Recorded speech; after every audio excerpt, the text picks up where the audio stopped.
Brooke and Jubal's second date update. Taking a date to the carnival. It's usually a pretty good idea. Yeah. Got cotton candy, some corn dogs, lots of bright lights. And there's also a 50% chance that if a ride malfunctions while you're on it, you could be on the news. Yeah. Oh, no. Oh, That's yeah, cool, too. Always fun. Yep, and that's where Alex took the girl that he wants to call today for a second date update. Apparently, they went to a carnival. What's up, Alex? How are you? Hey, y'all. How's it going? That sounds like a great idea, Alex. Are you a big fan of carnivals? Who's not? Like, it's playing some games, riding some rides. Lots of sweaty carnies. Yeah. Those guys are awesome. It's the best part. And just really sweaty people. There's a lot of sweat Yeah, there that is. happens at carnivals. And how'd you meet your date? So, Madeline and I, we met on a dating app. And what'd you like about her? Well, I thought she was super cute. she has these really nice eyes, and messaging with her, she had, like, a really good sense of humor, and she's really into state capitals, which is, like, super random. State capitals. Yeah, like, she just mentioned it in her bio, and we were messaging. She was like, no, it's no joke. Like, I'm really good at knowing all the state capitals. Wow. And she likes to research why they're the capital in the first place. Yeah, I know. That is interesting. Right? Yeah. Cool. A couple of capitals have switched. They were one city, then they became a different city. Exactly. And so, and I always felt like I was pretty good at knowing those in, like, the fourth grade or whatever. When you had to. It was a fun thing to talk about, not the usual sort of like, what do you do? What do you like? Yeah, that's true. Usually people on dating profiles are like, I love to hike. That's what everybody says. I've never seen anybody like, I just really love state capitals. Right, exactly. So I was like, this is cool. This is a unique, interesting person. Right. And so how was it when you guys first met up? I mean, like, one funny thing, she looks like exactly like her pictures on her profile. Oh, that's funny. Which was really good, but she was also wearing the exact same outfit. Oh, that must be her hot outfit then, her sexy outfit. Yeah, I have that one outfit too, and I'm like, oh my God, I have it on in 3 photos. Dang it. Right. So, I mean, like, I mentioned it, and she was like, yeah, she basically said that. She's like, look, I look really good in this. Like, why would I not wear it? Why not? Everybody should just have one outfit they wear all the time that is their favorite outfit. Never switch it up. And it's not a bad idea off a dating app. Like, you know exactly who you're meeting then, right? You're like, oh wait, that's the girl with the blue shirt. I would rather have that than show up and be like, who are you? Yeah. Right? So how did everything go when you were out there at the carnival? Any weird moments, or was it all good? Well, so there's this one thing. I wanted to win her a prize, at one of the games. And I thought that would be, like, romantic and fun. And so I thought they had ring toss. And I've won ring toss a couple times in my carnival going days. Oh. So it's like, oh, I got this. This will be a great way to sort of, like, show off. Like, I wanted to win her, like, a one of those ginormous stuffed animals. Yeah, every man wants to win a woman that, and no woman wants those. I know Like, women what that do love you it. what do you do with them? It's just a trophy so they can Yeah. walk around the fair, the carnival. Yeah, and then You you have show to keep it off. for drag the it day, around, and then you super get rid heavy. of it. And then you get rid of it later. So did you win the big stuffed animal for her and impress her with your ring toss abilities?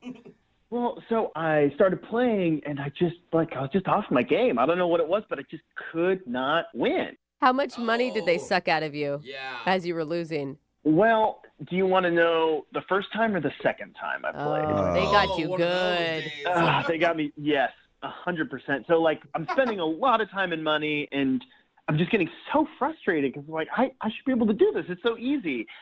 Finally, she's like, it doesn't matter. Like, I don't care. Like, let's just go on some rides. So I'm like, okay, cool. Let's do it. So we take a break. We go on some rides. We're having fun. And then we're walking back past the ring toss, and I just have to. I have to win. I know that feeling. You're like Anytime an I played addict. one of those games and I'd lose and then I pass by it again, I'm like, God, if I had just more cash on me right now, I would own you. Oh, yeah. I definitely went back to the ATM, and I got more cash. And I was like, No. I'm doing this. I'm winning. And so finally, I kind of win. I win her, like, one of those really tiny, small stuffed bears after I'd spent, like, 60 more bucks. Oh my gosh. So not worth it. And how long was Yeah. she just standing there watching you play ring toss? I mean, I wasn't keeping count, but, I mean, at least a half an hour. What? Oh. So maybe you spent too long doing that, and that's why she's not calling you back. She's like, Yeah. I might have. It's entirely possible. But but she seemed super grateful for the bear. And she was like, "Oh, this is so sweet." She wasn't just grateful the whole thing was over? I God, mean, give the man a prize already. Right, but I mean, she seemed into it. And then, we ended our night by like going on the Ferris wheel, and we kissed on the Ferris wheel, which was nice. Like, seemed like a good moment. Yeah. What was that kiss like? I mean, it was sweet. It was like No, moisture-wise. That's actually what I was looking for, a moisture level count. Sloppy, water. Well, we were both already really sweaty, so it was pretty moist. Nice. Yeah. So yeah, but then after that, Carnival sort of like shutting down, sort of like leaving and saying goodbye for the evening, and so I go in for another kiss, and then she kind of like averted my kiss and just went for a hug. Oh. Which was weird, right? Because we'd already kissed. Yeah. I mean, usually to me, if you kiss once and then she doesn't want to kiss you again, it means it wasn't very good for her the first time. I was like, oh, great. I guess I'm not a good kisser. Or, I mean, I don't know. Now I'm just so in my head about it. Did anything happen in between the Ferris wheel kiss and then you saying goodbye to her that would make you think she wouldn't want to kiss you again? I mean, we played a couple more games and did another ride, but like nothing out of the ordinary. Have you heard from her at all since your date? I texted her, tried calling her, nothing. Okay. Oh, man. Huh. She was just like so cool and interesting, and I already feel like we have such a great connection, and it seems like such a good starting point. And so I just don't want to lose this one, Okay. Well, we'll play a song, then come back and call her and get your second date update, okay? Right on. Thank you, guys. All right, hang on. Moving 92.5. Brooke and Jubal in the mornings. Second date update. If you missed the first part of today's second date update, Alex is on the phone, and Alex wants to call a girl named Madeline. They went to a carnival together, said they had a fun time. He even won her a small little teddy bear after I think he spent over $1,000 on games. He spent a lot of money trying to win her a prize. He finally won her a prize. They actually kissed when they were on the Ferris wheel, and then later when they were leaving and saying goodbye, she just gave him a hug and wouldn't kiss him again. So he's wondering if something happened between the Ferris wheel and her going home. And something I completely forgot to bring up in the first part, Alex, is you also said that she's a big fan of state capitals. Oh, yeah, that's right. Correct. Maybe she was just not impressed with your state capital knowledge, and that's why she's not calling back. Like, it's probably Bismarck. Is it North Dakota, South Dakota? Who knows? I think you got Bismarcked is what happened. You got Bismarck? Yeah. Oh, man. It happens to a lot of people. That's low. I don't know, man. I think I was doing pretty good on my state capitals. I mean, I even got Montpelier, so. Oh, that's a hard one. Is that even America? Yeah, it is. It is. It's Vermont. Is that a state? Oh, God. This is, okay, my head's about to explode. We should just call her. Yeah.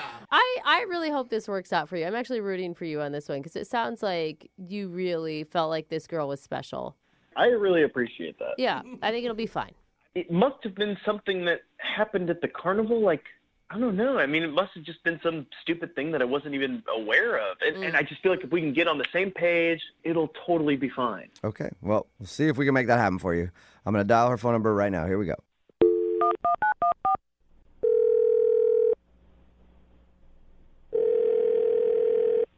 Hello? Hi, is this Madeline? Yes, it is. Hey, what's up, Madeline? How are you? This is Jubal from Brooke and Jubal in the morning. Who? Jubal from Brooke and Jubal in the morning? I know it's a weird name. Have you ever heard this?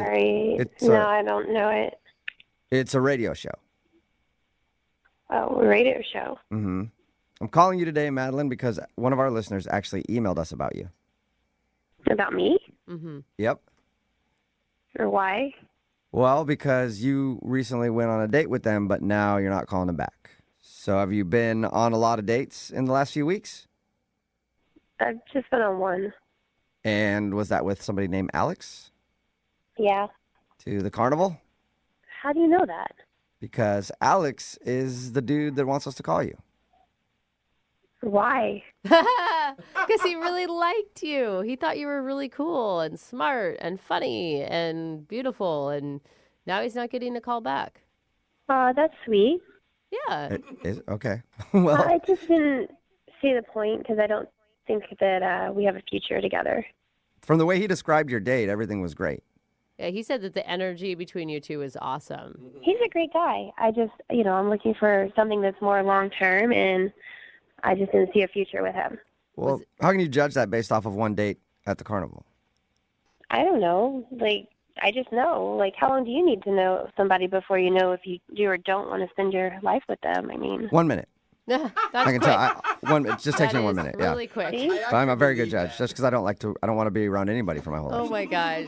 Was it the kiss? Because he said you guys kissed on the Ferris wheel. Was it a bad kiss? No, the kiss was fine. It was a little wet, but, it could have been me. Who knows?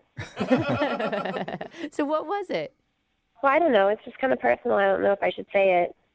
It's personal. You guys probably won't understand. I just don't feel like I should say it. Really? Well, he really wants to know because he liked you a lot. Well, it's just the same with me. I'm looking for, a long-term relationship. I'm looking for the one. I want to get married. And there's just certain factors that I need from a man. Is he short, too tall, too ugly? Sometimes I meet people and they're too ugly to date. Yeah, but maybe Is it's that? or is it something bigger? Like he doesn't want kids and you want kids, or? No, he definitely wants kids. I asked him. That's kind of the problem. Oh. The problem is he wants kids and you don't?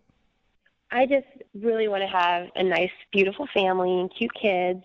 And I think that a lot goes into who you pick as a mate in order to, ensure that your children are going to be beautiful babies. And there was this... So he's going to produce ugly children? That's what it sounds like to me. You're like, his genes are not up to par.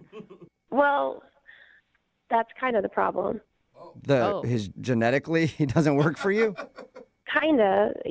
There's these things at the carnival where you can actually go into a photo booth and it matches you both together to show what your children would look like. That's funny. I know you're laughing, but it's actually fairly accurate. They have them now to where they're like 90% accurate. Really? What? And yeah, and when we did that, Alex and I, it wasn't a good result. No. Wait, come on. come on. That's like a fake carnival thing. It Yes. isn't actually what your kids are going to look like. But it's pretty reliable. No, the computer effects are very reliable. Think what you want, but I believe it's very, very accurate. I promise. I have 2 babies with a man, and they turned out nothing like we expected them to look like. But you probably didn't do the computer thing at the carnival either. No, but I bet that they'd be pretty ugly if we did, and they're beautiful children. Like, you can't base something off of some weird carny game. I don't want to take that chance with Alex. Okay, so the reason you don't want to go out with him again is because you took a picture at the carnival that meshed both your faces together to show what your kids would possibly look like, and you think the baby was ugly. Well, I think we both thought it was pretty ugly. Oh, my God. You can't. Well, why don't we ask him? Hold up. Madeline, because Alex is actually on the other line and wants to talk to you. What? Madeline, are you kidding me? That's your legitimate reason for not wanting to go out with me again. Alex, I had no idea you were on the other line. I'm really sorry for embarrassing you. It's just, that's the truth. And we both agreed. It's not embarrassing for me. This is embarrassing for you. This is your reason? Those things are garbage. It had some of my stubble on the baby. Yeah. You think our baby's going to be born with like 5 o'clock shadow?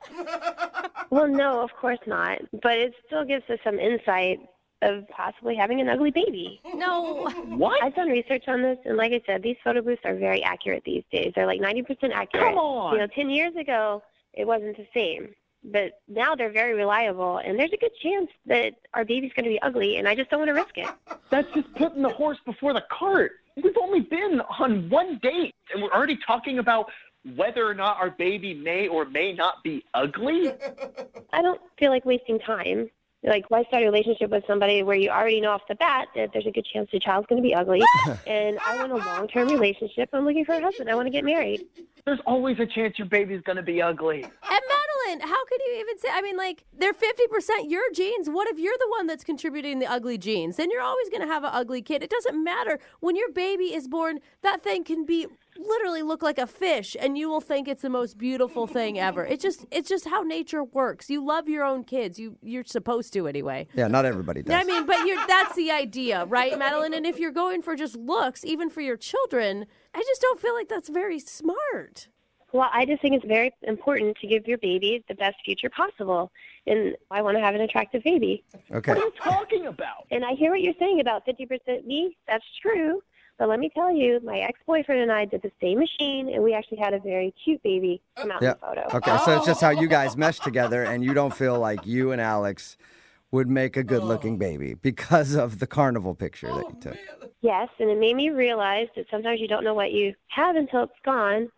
So I actually started texting my ex again this week. Oh my gosh. And it looks like we're going to hang out and see Oh my gosh, if we Alex. should try again. What are you talking about? This is absolute insanity. I cannot believe you are giving a machine, a carnival machine, any sort of validity on how you run your life. I mean, this is just. Am I crazy for thinking this is crazy? Maybe, yeah, a little bit, Alex. I think No. you're being a little bit crazy No, about this. Alex, I am totally on your side right now. This is lunacy. You can think it's crazy all you want, but I have certain things that I want in my life. I know what I want.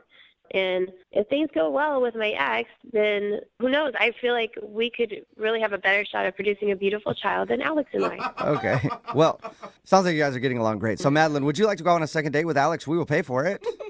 I don't think it's a good idea. Oh my gosh. Alex, are you disappointed in that? At this point, not at all. Alex, I'm sorry if this whole thing hurts your feelings. I mean, you should definitely go back to the carnival and try with other women. You never know, but Wow. I have a feeling that all the results are going to be a little negative. Oh! All right. Wow. Well, Well, Alex, you're going to have fugly babies. Sorry. apparently. Dang, bro. Okay, yeah, sure, you're right. That's what I'll do. I'll just be lining up women to hopefully find the one time that I can maybe produce a beautiful baby. Yeah. Yep. Well, Such a good visual. the good news, Alex, is you get to spend more time at the carnival, and I think that's a highlight for you. So I'm considering this a successful second date update. Thanks a lot. See you at the carnival. Brooke and Jubal in the morning. Text in at 78592 that says, that girl is dumb. I think I'm actually dumber for listening to the second date update. It's Brooke and Jubal in the morning talking about today's second date update. If you missed it, Alex wanted to call this girl Madeline. Alex took her to a carnival and spent a ton of money at games and booths trying to win some stuffed animals for her. They actually kissed on the Ferris wheel, but then when they were leaving, she just said bye and didn't kiss him again. When we called her and got her on the phone, she revealed that they visited a booth where they take your faces and mix them together to show what your future kids will look like. And Madeline took it very seriously. Yeah. And she thought their carnival baby was so ugly that they wouldn't have a future together because all they would produce were ugly babies. Oh, And wow. she got back together with her ex Yeah. because her and her ex did the same photo booth, and she thought those kids were cute. Yep, it actually drove her Yeah. Wow. back into her other relationship. Yeah, it sounds like a healthy relationship, too. Yeah, Oh, yeah. she makes good judgment calls. that's good. I mean, add kids to any relationship and things get easier. That's what they always say. You know? They decided to not go out again because now she has a boyfriend, a new old boyfriend, I guess. Somebody texted in at 78592 and says, my husband and I did the same thing, and our kids were hideous in the pictures, and they turned out even more hideous in real life. That's not what they texted. They ended it by saying, and our such a kids liar. are cute. Anyway, they aren't going out again, and hopefully she'll have cute babies in the future. Oh my God, And she's not gonna those have ugly babies that they would have had together. a meltdown. Put it back in. Put it back in. I don't want that one. Remember, if you want to do a second date update, all you have to do is email the show, and we will call the person who didn't call you back. Brooke and Jubal's second date update. Women love an artist. As a matter of fact, that's why it's called the Mona Lisa. Not a lot of people know that, because when Leonardo da Vinci painted it, all the ladies saw it and moaned. Little known art fact. Oh, and thank you for our art education this morning. sounds like we have a modern day Da Vinci on the phone with us. His name is Nathan. And I say that because Nathan apparently took the girl he wants to call today to a painting class. Oh, And fun. Nathan, did she moan? A little. What? Nice. Come on, Right. Nathan. Not Yeah. right off the top, all right? Listen, we got to work up to that kind of information. I mean, I'm a good artist. What can I say? Yeah. Oh, boy. Yeah. Before you tell us about the date, first of all, what's her name? Her name is Madeline. Madeline. All right. And how did you meet Madeline? We met online. Okay. Cool. And what stood out about her? I gotta say, she just kind of had these eyes, these nurturing eyes that kind of resonated with me. And Okay. Good. I'm glad you described the eyes. I thought you were just going to leave it at she had these eyes. And I was like, whoa. Yeah. You don't have very high standards, do you, Nathan? no, it did. It was just really her eyes, and they stuck out to me. Okay. Okay. I mean, is that how you opened with her, like with a compliment about her eyes? I did. I mean, And Good. it worked. Okay. Yeah. So, other than you hitting her up online about her eyes, obviously you guys went out. Otherwise, you wouldn't be on the phone for a second date update. Tell us about your date. Well, I don't know. I thought it was something that we could talk and be interactive, so we did an art class with like wine and yeah. And had you ever done one of those painting classes before? I had once before. Okay. Yeah, not as a date. Well, how'd it go as a date, other than just painting with your bros? I mean, I thought pretty well. Was there like a moment that sticks out about the date, whether that's good or bad? Yeah, she liked my work, and she nudged me, and she was like, "You're like a modern Bob Ross." And I was like, "All right, I'll take that." Yeah, because there is nothing sexier than Bob Ross. No, for real. Those happy little clouds. They're very happy. Is that all you did then? Went painting? No, we went to go to my apartment to actually hang it up. Oh, that is a That's cool. smooth transition. smart. Was that your idea or hers? Because that's a pretty slick line. You know, I said that I would like to hang it up, and she said, "Well, let's go hang it up at yours." She volunteered to come with me. Okay. Even better. Cool. All Okay. right. And who held the nail? She did. Hey, All right. Nice you touched your nail, bro. Yeah. What happened back at the apartment? Was it on? I made her tea, just like very relaxed, chill, and it was all good. We hung up the piece of work, and Was that the only nailing that happened? I know, like, get to the juicy part. regrettably, first date, I didn't want to go too far, gentlemen. Okay. But after we hung it up, it was kind of weird, frankly. She told me she had to go meet her maintenance guy at her apartment. What? Okay, that's Like a Yeah. weird excuse to leave, unless she like had an appointment and knew about it earlier. But you think Like she an would have told you that? emergency? I don't know. I thought that was really weird because usually maintenance guys have keys to the building, and I don't know. I thought that was really weird. Was this like a Friday night? Was it late? It was Friday. It wasn't crazy late. It was like 10:30, 11. Well, pretty late 10:30 for or a 11, yeah, maintenance guy. that is kind of late. I mean, maybe, but I don't know. We were having a good time. It just Okay. seemed out of the blue. So that was it. She left to go meet her maintenance guy. And did you get a kiss or a hug or anything like that? Yeah, I gave her a hug, and it didn't feel like, she didn't pull away or anything. It felt nice. That's good. And then she left. Why do I picture her using maintenance guy in quotes, like air quotes around it when she told you? Whoa, like she's running off to the next guy or something? I don't Or know. something else? Yeah. Something other than you. Wow. Anything other than you is what it sounds like. Have you talked to her since she left? I haven't heard from her at all. No text, call in about 4 days. And you've tried to get a hold of her? I've definitely tried to get a hold of her. So it seems like an excuse then. What do you think could have gone wrong? Well, the only thing is, I like really strong teas, and I do, teas can have effect. And my experience, girls don't love, using the bathroom. So maybe that was just her quick idea to get out and Because of she the could go home and cheese? use the bath. Well, I mean, there are some teas that, do a number on your system. Oh, teas. And it- I couldn't tell if you were Yeah. saying teas or cheese. Both can cause Teas, problems. Yeah, exactly. Yeah. So you're thinking maybe you gave her tea and it had a laxative effect and she's embarrassed now?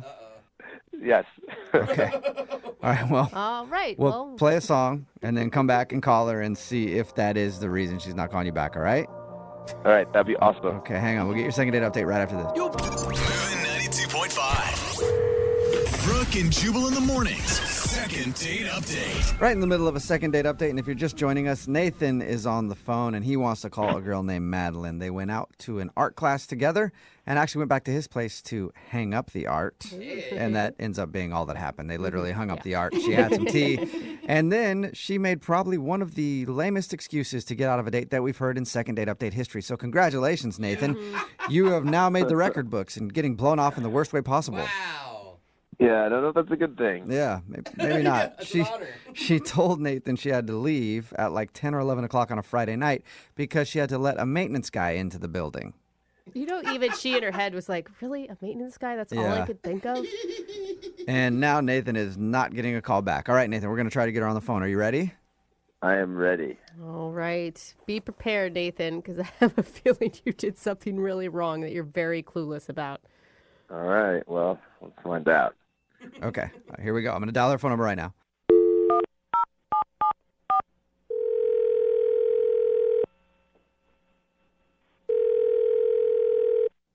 Hello?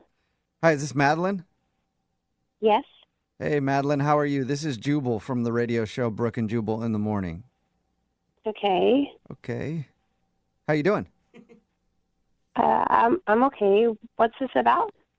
Oh, that's a good question. Mm-hmm. Yeah. I'm calling you today because we got an email into our show about you. What? Why? Another good question. You're full of good questions, Madeline. Because we do a segment on our show. It's called the Second Date Update. That's where if you go out on a date with somebody and then end up not calling them back after, they can email us to get you on the phone and ask what happened. And we got an email about you from a dude named Nathan. What? Nathan? Yes. Do you remember going out with a guy named Nathan? Oh. Yeah. Mm-hmm. Okay. Well, Nathan emailed us because he said he had a really fun time with you. And he thinks that your excuse to leave late on a Friday night that the maintenance guy needed to be let into your building was just a really horrible excuse to get out of the date. And we all agree with him, by the way. Yeah. That sounds like the biggest excuse ever. I don't remember what excuse I used. I already blocked him. I don't understand why you're calling me. You've even blocked him? What? Yeah. Why? He said that you guys went back to his apartment. Was there something creepy in there? It just freaked me out. It was just really weird. Can you tell us what was weird? I just got this really bad vibe when I walked in. The place was just super clean. Like, it was just weird. I got a really bad vibe and creepy feeling. Was there like something specific? Because super clean and he sounds like a nice guy who didn't want to push you to do anything you weren't ready for on a first date. After an art class. Yeah. I just got this eerie feeling when I walked in. It was like serial killer clean, like sterile clean, like everything wiped out, not a speck of dust. It was just so strange. No guy's apartment's that clean. It's just, So you're saying his place was too clean and it creeped you out? yeah. That's it? He had a clean place and that's why... No, you got to understand, though, it wasn't just clean. Like, it was like a team of people came and wiped this place clean of fingerprints. Whoa. It was just weird. And you know, when you just get that feeling inside, it's like something bad happened here. What? I need to go. It made you think what? Do you think he's a serial killer or something?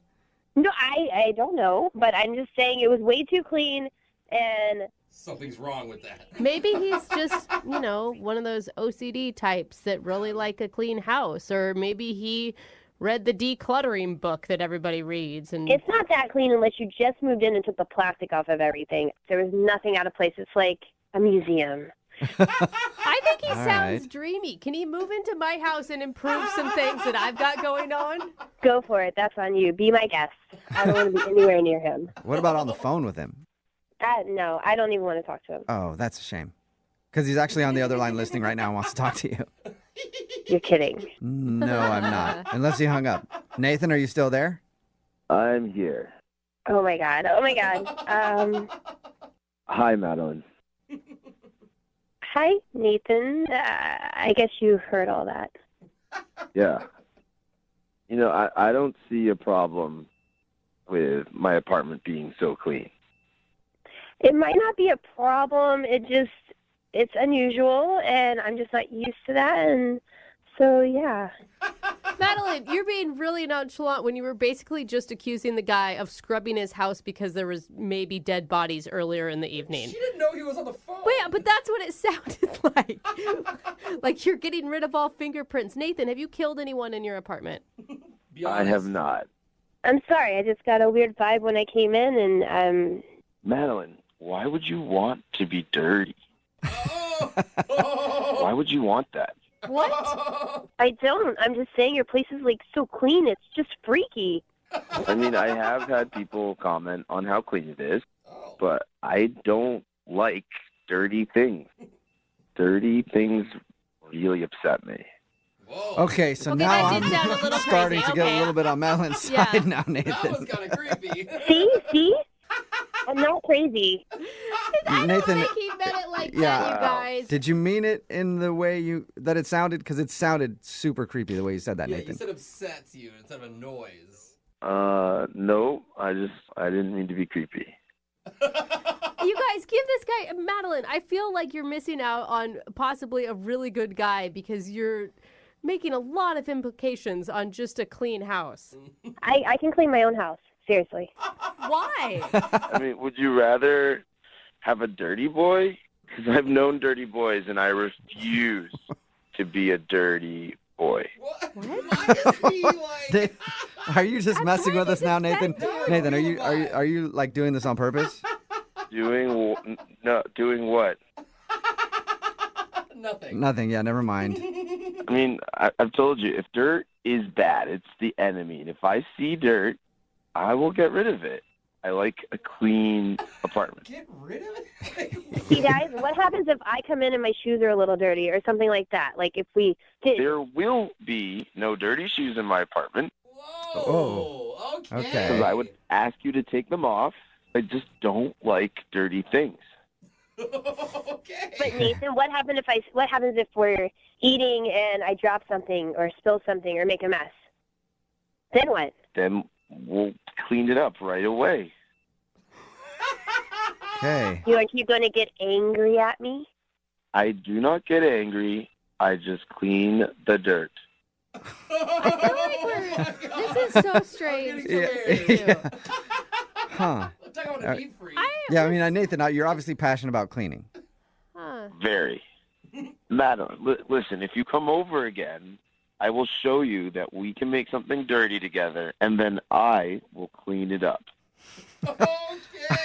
Sounds like a great second. Yeah, it does. On that note, I'm just going to ask you, Madeline, would you like to go out with Nathan on a second date? We will pay for it, even if say it's no. cleaning supplies. As tempting as that is, I'm okay to not go. Yeah. You I sure? feel like trusting your gut may not be a bad choice for you. Well, Madeline, I'm really bummed that you'd rather date a dirty boy than me. You're making a mistake. Stop saying dirty boy. No, just... All right, Madeline, so take care, because the dirty will be judged. Goodbye. Oh my God. Okay, I think you need to do more than just block him. Madeline, are you still there? I'm a little freaked out and scared. Yeah, I- sorry. I Yeah, tried got rid of him with the blocking, and here you guys opened that back up like freaking Pandora's box. He doesn't know anything about you other than your phone numbers and stuff, right? Yeah, he doesn't know anything. He probably doesn't even know my last name. I blocked him on everything. Okay, Okay, good. that's All right. safe. Yeah, Uh-huh. you are safe. And I feel sorry for all the dirty boys out there right now because Nathan sounds like he might be fired up to do some cleaning tonight. I hope not. Brooke and Jubal in the morning. Got a text in at 78592 says, I think it's our obligation to alert the FBI to that second date update. And I think you might be right. At first, I didn't think the dude was weird, but definitely now I've changed my opinion. If you missed today's second date update, this girl Madeline was not calling this dude Nathan back after their date because his apartment was too clean, she said. She said it was almost serial killer clean. She said it was so sterile that she just got a really bad vibe from the place, like horrible things that happened there. And that's why he had to clean it up so much. It seemed pretty ridiculous, but when we were talking to Nathan, he said some creepy things. Yeah. Like dirty things upset me. Yeah, and not like dirty, like, oh, girl, you're so dirty. Yeah. Yeah, like dirty. Like, I don't worry. like dirty yeah, things. that's the tone. And he asked Madeline why she would want to go out with a dirty boy. Yeah. And again, it wasn't like a dirty boy. It was like, Yeah. dirty boys must die. Yeah, this guy's kind of the way he said Guy's it. like I mean, Dexter he didn't for Yeah. say- unclean people. He didn't say die, but his tone implied it. Yeah, it kind of did. Very, very creepy vibe from the guy. In the end, Madeline decided to stick with her gut and no second date update, and she's blocked him on everything she says. Good. But hopefully he's not out there cleaning right now, Yeah. if you know what I mean.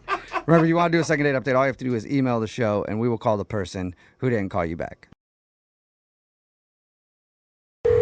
Brooke and Jubal's second date update. A listener named Jack is on the phone to do a second date update right now, and apparently he thought his date went awesome until he got on the phone with our producers, Oh. and now he thinks he had a bad date. Wait, Yeah. just now you realize Yeah, it? I don't know. We'll ask him about that in just a second. But first, Jack, how are you? I'm doing all right. How you guys? Not Yeah. too bad. I'll ask you in a second why our producers scared you about your date. But first of all, tell us about the date. What's her name? Her name's Carolyn. Carolyn, all right? And how'd you meet Carolyn? Well, we were actually set up on a blind date by a work colleague. Ooh, risky on a lot Yeah. of fronts there. Yeah. Was it truly blind? You never saw her before or even a picture online? Well, I did. I mean, I'm just as weary as you. I'm not into the blind date thing. He mentioned it because Look, I'm just like looking to meet a woman who's chill and low maintenance. So when he said she was pretty, I didn't believe him at all, and so I made him show me the photo. Like, there are no pretty women who are chill and low maintenance. Doesn't it? It's not the movies, bro. Yeah, I mean, immediately I'm skeptical. You know, it's like the unicorn. So Yeah. he shows me a picture, and I'm, like I said, I'm shocked. And, you know, she's blonde, she's cute. So, you know, obviously immediately I changed my mind. So I'm like, yeah, why don't I try to meet this girl? Okay. So now you're into the unicorn. Yeah. So he sets it up. You know, we do the whole thing. We start texting, and so we decide we're going to meet up at a bar. Uh-huh. And I noticed clearly she looks just like her picture, and I'm stoked at this point. So Because she's also a punctual unicorn, which makes her an even better one. yeah, exactly. She didn't take 2 hours to get ready, or she's not late. It was just Checking all the boxes. Okay. So how was the date? Was it, I mean, my producer said that you were super confident about it until they asked you if you think anything went wrong. So how was it at first? And then tell us why you think things might have gone wrong now. Yeah, well, okay, it was, like, admittedly, it was off to a slow start. You know, like, I haven't been on a lot of dates. I've just been consumed at work, and it's just, like, hard to relax and have fun. But after a drink or two drinks, it starts to lighten up a little bit, and things started to go pretty smoothly. And it turned out we had, like, a lot in common. Like, we're both hikers, love the outdoors. Okay. And, like, we had this weird thing where we strangely love Colin Firth movies. You know, the actor, like... I Which couldn't even Colin name is that? a movie that Colin's in. I have to Google him. I don't remember. He's the his one I with get the him dark confused with Colin eyebrows. Farrell. Oh. I mean, Bridget Jones' Diary, Love Actually, The King's Men. I mean, guys, really, you don't like Colin Firth. I mean, Okay, yeah. Yeah, All right, now I know yeah. which Colin you're talking about. So Totally. you guys both like him a lot. yeah, he's just a good actor. So he's a good Colin. Yeah, I like that Colin. It's a good Colin. He's like in my top 3 Collins. Oh, that's awesome. Right above Colin Hanks. What? Yeah. So Tom anyway, Hanks' son. all right. Well, this isn't about all the famous Collins in Hollywood. This is about you and your date with Carolyn.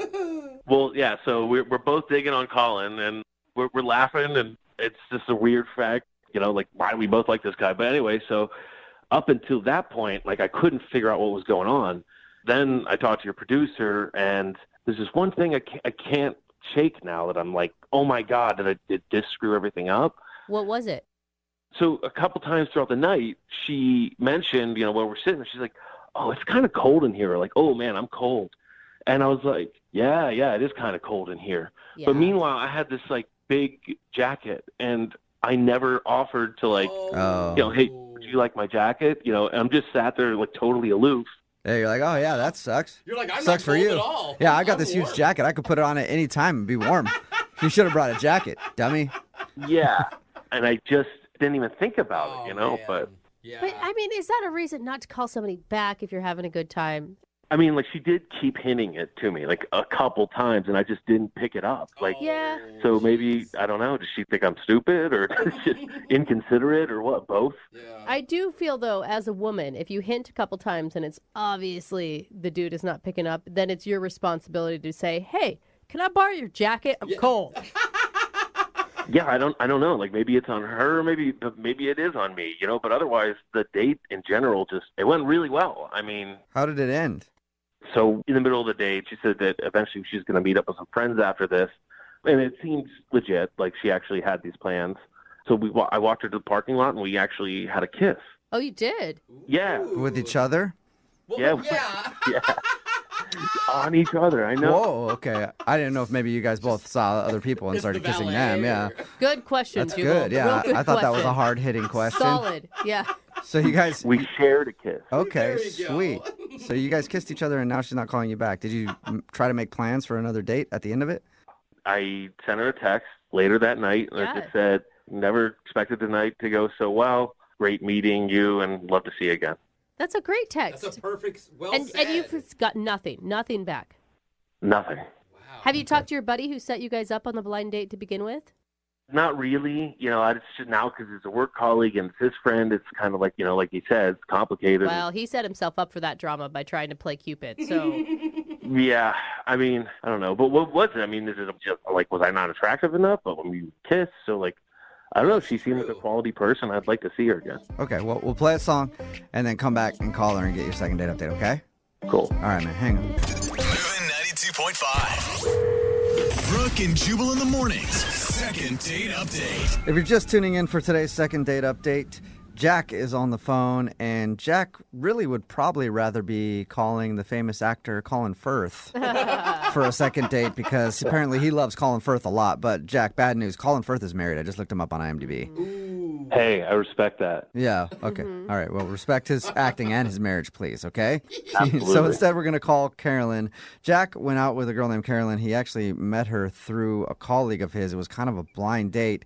And the reason I bring up Colin Firth is because according to Jack, the date started pretty slowly, and then once they started talking about Colin Firth, things picked up because apparently they both are huge fans of his. Wow. He ended the date with a kiss, but now she's not calling him back, so we're going to see if we can get her on the phone and find out why. Are you ready, Jack? I'm ready. I'm kind of nervous for you. I mean, you talk this woman up. Like, she's cool, she's beautiful, she loves Colin Firth. I mean, it sounds like it honestly could be the start of a relationship. Yeah. Yeah, I mean, that's what I thought. I mean, that's why I sent that text. I was just like, this is quality stuff. This girl's my unicorn. All right, well, unicorn girl. We'll see if she answers her phone and then ask if you can go out with your unicorn again, okay? All right. All right, here we go.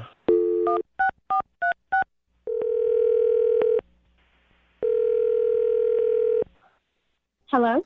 Hi, is this Carolyn? Yes? Hey, Carolyn, how are you? This is Jubal from Brooke and Jubal in the morning. Okay. Why? Are you calling me? Well, Solid question. Yeah. because we do a segment on our show. It's called the Second Date Update. That's where if you go out on a date with somebody and end up not calling them back after, they can email us to get you on the phone and ask what happened. And we got an email about you from a dude named Jack. Oh, I'm so confused right now. What? I'll try one more time. So you went out on a date with a guy named Jack Yeah, I did kind of. How did you know that? because Jack emailed us. Jack emailed you Yeah. about our date? Well, he emailed us because he said he had a really good time with you, but now you're not calling him back or answering his text messages, and he's confused. Is a good time? He said we had a good time? Yeah. Is this a joke? Am I being pranked right now? Wait, are you No. arguing with the fact that about the good time? Like, the good time is what's freaking you out? I don't even know Jack. Like, we didn't even go on a date. But What? You just said you did. Kind of. We were supposed to go on a date. Like, our work friend, like, set it up with us, but he came into the bar and he sat at a different table with another girl. Wait, What? what? Yeah. No way. Wait, you were at the bar to meet Jack. Jack walks in and goes and sits with a different woman. That's what I mean. Like, I kind of went on a date with him, but it didn't actually happen because he sat at a different table. Oh my. So wait, Did you ever talk to him? No, we were texting a little bit to set up the date, but I've never talked to him in the face. So wait, you What? watched him walk in, sit at a different table, and then you didn't approach him? Yeah, I was just sitting there, and then he came in, walked right past me, and was talking to some other girl the whole time. So I wasn't sure if I made a mistake or he made a mistake, but I realized the whole thing was a mistake when I got a text from him later where he was telling me that he had a great time and he'd like to hang out again. Wait, though. Awkward. So he accidentally went out on a date with another woman that was at the bar who he thought was Carolyn. I mean, that's what it looked like. I don't know. How does that even happen? I mean, I have no idea. All I know is that he walked in, he sat down at another table, was chatting with this girl who looks nothing like me, you know, and then they shared a kiss outside the bar when they were done. Wait. You stayed and watched their whole date? Yeah, I was already having my drink, so I was just going to finish it. And then I was, like, watching them because they looked like they're having a really good time, and I was trying to, like, address the whole situation with myself. I was just really confused, and it was kind of funny at the end. Yeah, I would have ordered food and just sit next to him and hear the conversation.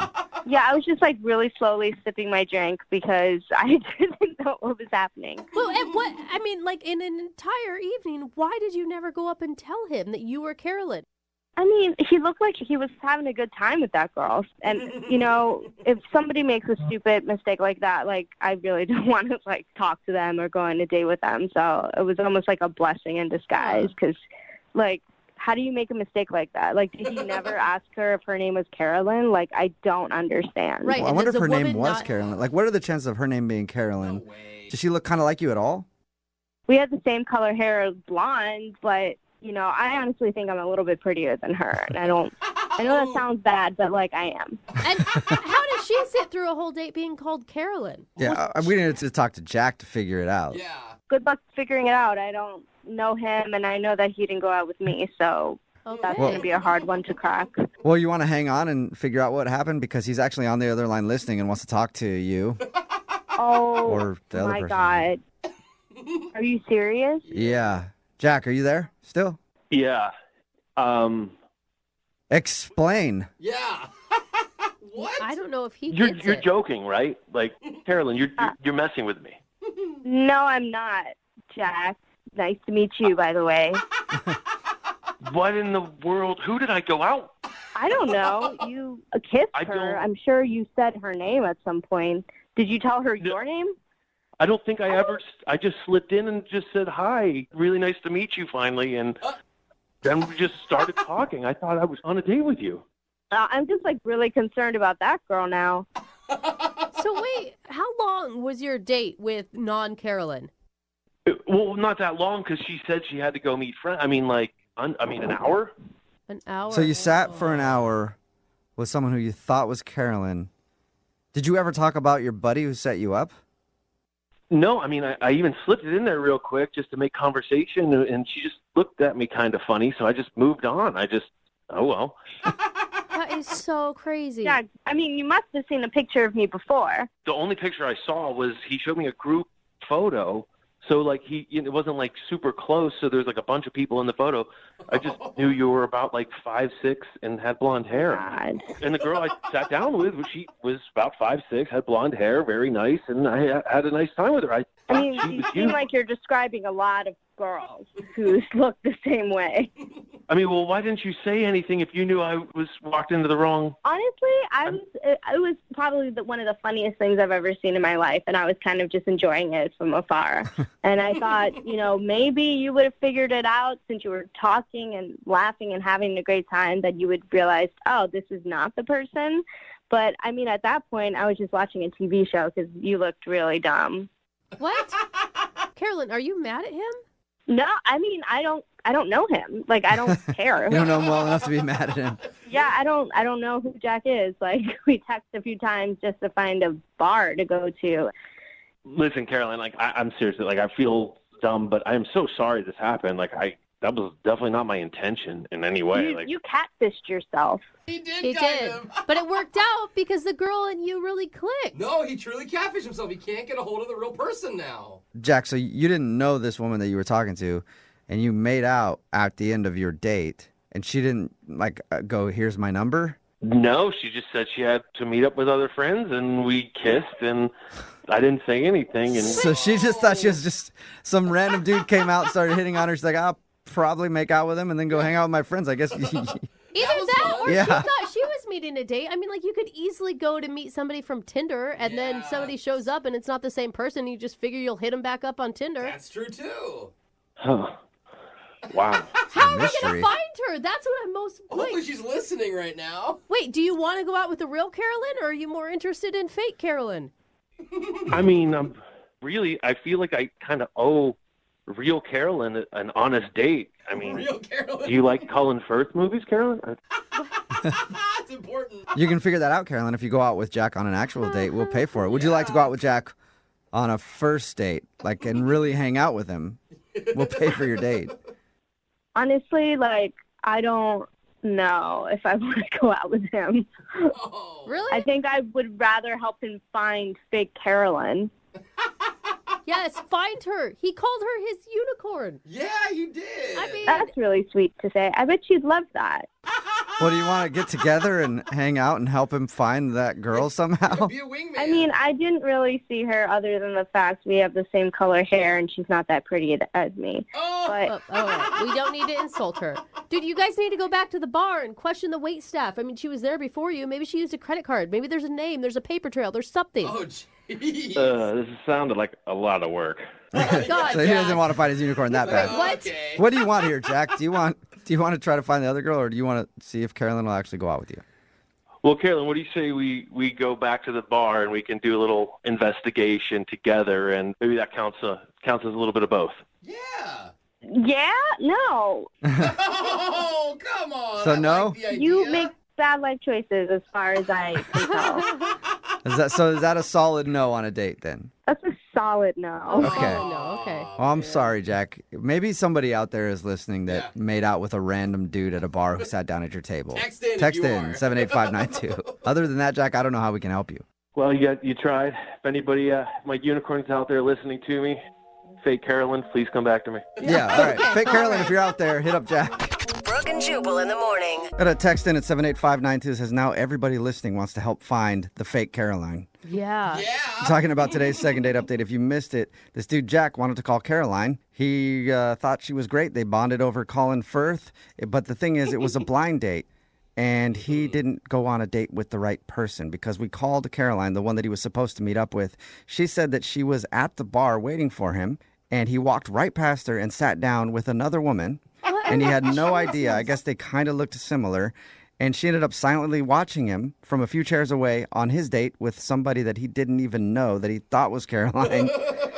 And she said that it seemed like they were having a great date. Wow. Yeah. How do we find fake Caroline? I know. I Now, don't know. even the real Caroline didn't want to go out with him again because she's like, that's weird that you went on a blind date with me and then didn't even know who I was and sat with somebody else and had a date with them. Well, But she said she will help him find the real Caroline. Okay, well, Good. the hunt is on. Yeah, if it is. You went on a blind date with someone that you didn't mean to, Yeah. Text give us a call. Absolutely. We'll hook you up with Jack. Remember, if you want a second date update, all you have to do is email the show and we will call the person.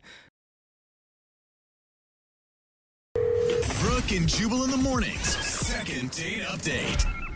Everybody has their celebrity look-alike, right? You see it on Instagram all the time, people posting like, this is who I look like.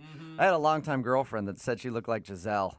No, No, she she didn't. didn't. Definitely not. I like how people pick their own. That's always good. Nice try.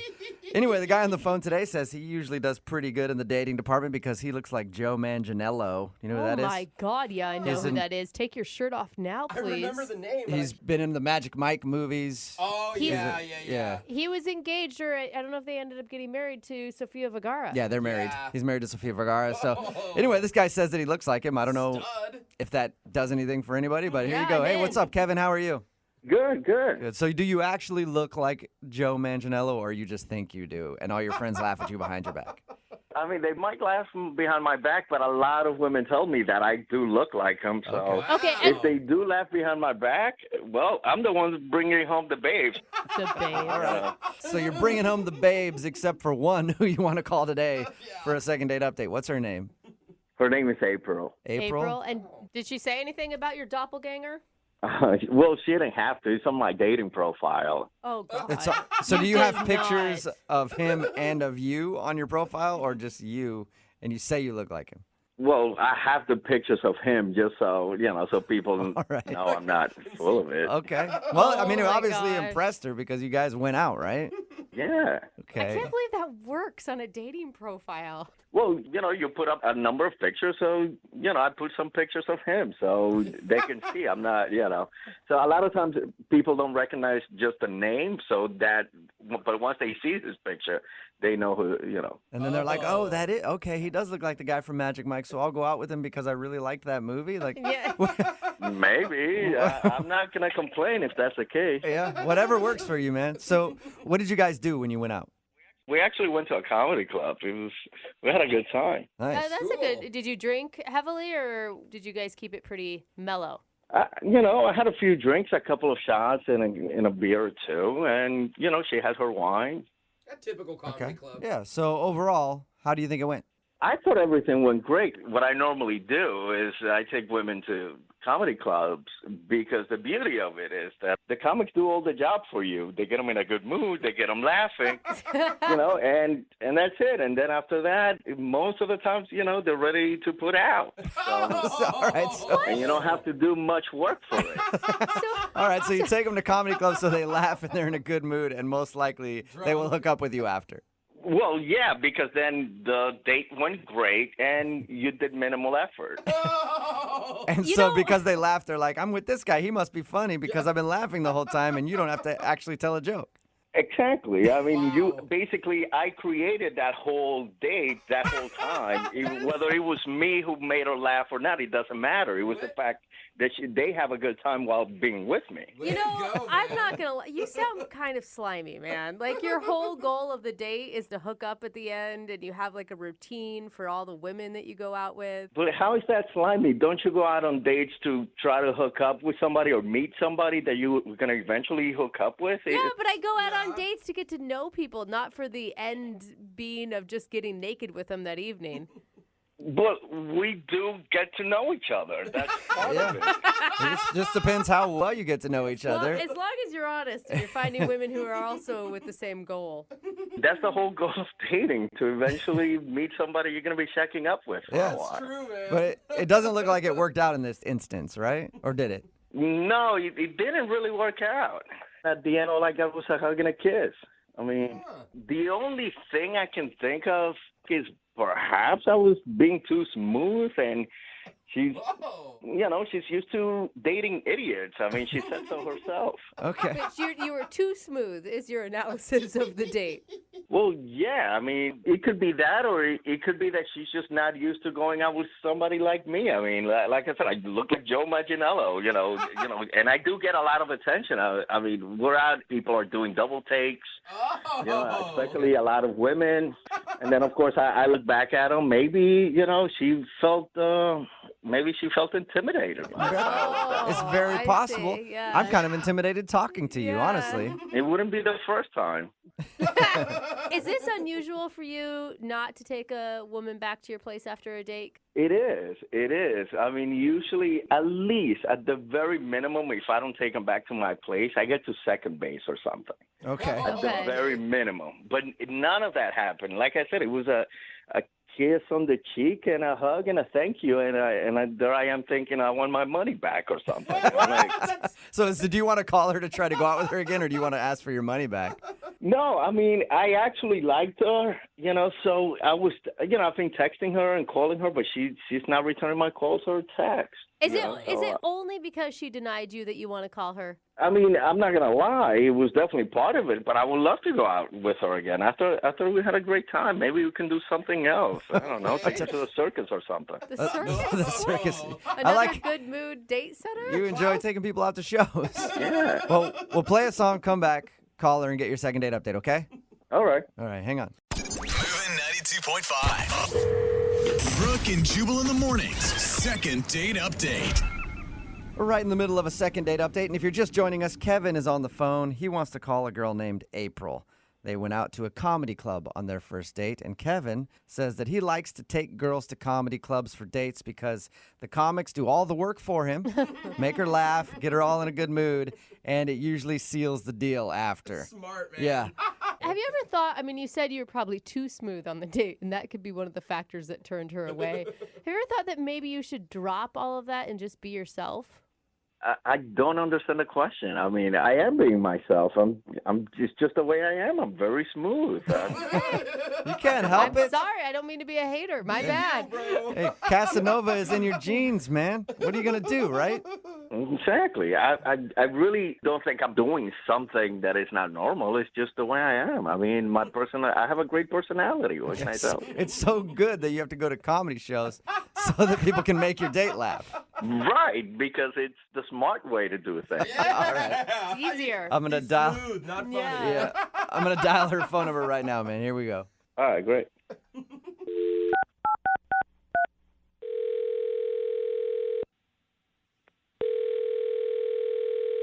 Hello.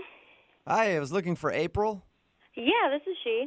Hey, April, how are you? This is Jubal from Brooke and Jubal in the morning. I'm okay. How are you? I'm not too bad. Thanks for asking. Are you familiar with the radio show? No. Oh, you're just this friendly to people normally? I guess I'm just this friendly. Where are you calling from again? Brooke and Jubal in the morning. I host a radio show. Okay. And we're calling you today because one of our listeners sent us an email about you. Okay. His name is Kevin. Oh. And Kevin emailed us because he said that he took you out on a date, but now you're not getting back to him, and he's confused. Oh, okay. We do a segment on our show called the Second Date Update, and that's what it is. Kevin wanted us to call you and find out why you're not responding to his phone calls or text messages. Okay. Yeah, he's very confused how you could turn down someone who looks exactly like Joe Manganiello. How do you know that? Because we talked to him, and he told us that a lot of people say he looks like Joe Manganiello, right? That's how you say it? Yeah. You got it. You nailed it. I guess he kind of does. I actually figured that's why you went out with him. Like, he says he even puts it on his dating profile, which seemed like overkill to me, but... Yeah, he was super cute. I just, I don't know. Well, do you mind telling us why you're not calling him back? I mean, from his story, everything sounded cool. Like, I don't know. It was just kind of embarrassing for me.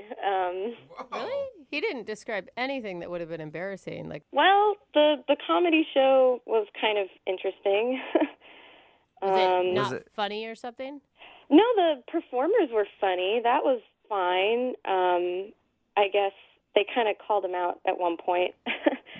they called him out? Yeah, like they called on him. 'Cause, sometimes performers do that. They pick on someone from the audience. Yeah. And they picked on him, and they were kind of like, you're here every week with a different girl, and Whoa! No They way. called him no. out for that? yeah, and he just kind of laughed, and he didn't really say anything, and I just thought it was kind of odd. Yeah, you're like, Oh, man. red flag. Got Yeah. blocked, man. You might not know this about me, April, but I do stand-up comedy too, and I've been in this situation where I've seen people in the audience with different girls or different guys, and I'm like, oh, it'd be so fun to call them out, and somebody actually did it. Oh my Yeah. God. Dude, he must go a lot to have that done to him. Yeah, he was like, this guy down in the front row, broad shoulders over here. And he was laughing, and he was like, oh, man, so where'd you get this one? Is this number 25? Oh, man. Whoa! All right. So God, that must have made you feel like crap. Yeah, pretty instantly. Like Oh. crap. Oh no. I could see how that would be embarrassing for you. It was just pretty embarrassing. I mean, what do you say? What are you supposed to do? I just kind of laughed and. You can't come back from that. Did you ever ask him about it while you guys were out? Yeah, I didn't ask him in the club because, there are tons of people watching, so I didn't really say anything. But then when we were walking out, I kind of was like, hey, so, why, do you come here a lot? Why did he call on you? And he just kind of said, oh, yeah, that guy was joking around. They're just picking on me. Yeah, right. He didn't really answer, but he kind of made it seem like, I don't know, maybe he and the performer were friends. He just, he didn't go into it. Of course they're friends. He's one of their best customers, obviously. No kidding. Yeah, so, I just felt really uncomfortable at that point, and I didn't really want to be date number 25, and... Do you think if the comic hadn't said anything that you would have actually enjoyed yourself with him? That's very possible. Yeah, I would say so. Oh no. Maybe. The show was good. It's easy to enjoy comedy performances. You don't really have to talk to the person you're on a date with. Yeah, and you're in a great mood after, so the date seems awesome, and then you know. Yeah, comedy shows are always pretty high energy, so. Backfired. I can't Yeah. believe it. Well, April, I do want to let you know something. I want to let you know that Kevin is actually on the other line and wants to talk to you. Okay, sure, yeah. No, seriously. No, he's April, there. he really is. No, he's not. You're pulling my leg. No, I promise. Kevin, Yeah. Yeah. see? There's Kevin. Hi, Oh, April. Nice to hear your voice again. oh, that's, yeah, okay. Like I said when we started chatting, before we met up, you have the sweetest voice there is. Oh my God. Really? Leon, Thank you. I appreciate that. I missed it. What, Kevin? What is... Kevin, what do you have to say for the comedian's comments during the date? Look, it was obviously a joke. I don't know why you're making such a big deal out of it. I mean, the guy said number 25. I mean, come on, that's an exaggeration. It's like that's what But so comics you have do in brought other jokes. girls to this comedy club before, then, even if it's not 25, right? Well, to other places, not necessarily there. I mean, I like comedy, and you know that. I mean, why comedians are paid to stress the truth, and and we're sitting front row. That's of course they're gonna pick on you. I mean, okay, so yeah, like comedians stretch to the truth, but why? I mean, I asked you about it as we were walking out too, and you just kind of like didn't say anything. So something makes me feel like you have been there a lot. Like I told you, it was a joke. And look, April, the bottom line, in all seriousness, your laugh makes me so hot. So that is the truth. No, What did you say, Kevin? I'm saying this seriously, and I mean it, April. Your laugh makes me so hot. Oh my God, she's trying so hard not to laugh right now. Oh no. I mean, yeah, it's the truth. You have a great smile, and it turns me on. And then, of course, you're beautiful, and you're a hottie. So, and April, you just said yourself, if that comic hadn't gotten in the way, something might have happened between us. So, take it for the joke that it was. I'm kind of like glad that he did get in the way, though. But there's part of you that kind of is curious, isn't there, April? Like, I just feel like I will give him, he's kind of smooth. The accent helps a lot. Yeah, it does. Yeah, the accent helps. April, look, it doesn't have to be a long-term thing. We can just go out again and have a good time, and, at least we'll have a great time together. You just gotta let yourself go and forget about what some comic at some comedy club said. I mean, come on. Well, I don't know if I feel comfortable going out with a guy again who is putting me on a radio show. I don't know about and that. who's asking for a one-night stand. I didn't offer her a one-night stand. I mean, her laugh is intoxicating, and I want to give that laugh options. Oh, nice. Oh, man. And I had to go through the radio show because I wouldn't stop thinking of you. And what normal guy would do that? Come on, only somebody who really likes you and who really wants to, have something with you will go through all of this. Oh, man. Listen to that laugh. You see, do you guys hear what I'm hearing? Oh, my gosh. I cannot stop thinking about it. Yeah, Kevin, April, you got to stop because your laugh is making me hot, too. I got to be honest. No, don't say that. I'm April, just getting uncomfortable. Would you like to go out with Kevin again on a second date? We will pay for it. Come on. They did say he likes my laugh. Oh, man. Hey, correction. I didn't say I like it. I said I love it. Oh, Kevin. Oh, my goodness. Well. April, I think you need to check it out. I think you should go out with him one more time. I mean, all right. Oh, fine. Okay, yes. I'll give it another shot. Oh, my God, Kevin. All right. I can't believe you pulled that off, dude. Hey, what can I say? I told you I'm an exceptional man. Yeah. All I needed was to get back in touch with her, and I'm glad you guys helped me out. And she will feel like an exceptional woman, I'm sure, by the end of the evening. And that's an understatement, my friend. Oh. You hear that, April? I did. You sound like you're actually excited to go out with him again. Well, I feel like I'm going to be laughing a lot more.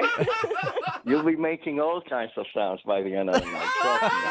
All right. Oh, wow. Brooke and Jubal in the morning. Brooke and Jubal in the mornings. Second date update. A listener named Lacey is on the phone today for a second date update, and she said that her and the dude she wants to call went to a comedy show for their first date. Oh, Oh, Which is cool. a good idea, but if anybody's been to a comedy show, you know the comics always look for couples who are dating to make fun of. It's too easy. Yeah, normally it's just, it's an easy way to tell some jokes based off the crowd. Other comics try to do it so that they can really embarrass the dude, so hopefully he leaves and then they can try to sleep with the girl. What? I don't know what I sort of don't- situation is that a happened with thing? Lacey, but Lacey is on the phone right now to talk about it. What's up, Lacey? How are you? Hi, I'm okay. How are you guys? Okay, wait. To clarify, we're calling the guy that you went on a date with, not the comedian, right? Because according to Jubal, it could have been the comedian. Yeah, no, it's the guy I went on the date with. Okay. Yeah. What's his name? David. David, all right. And how did you meet David? We met through mutual friends. Oh, that's a good way to meet. Did somebody set you up? Yeah, my girlfriend Susan. That's good. She said he was cute. She said he had a good sense of humor. And I love to laugh. Like, that's my favorite thing. Going to a comedy club and just laughing my off is my favorite thing. Did he have a good sense of humor, or did he just sit there stone-faced the whole time through the whole show? He was having a good time. We were both just laughing. Although, like you said, the comic did single him out.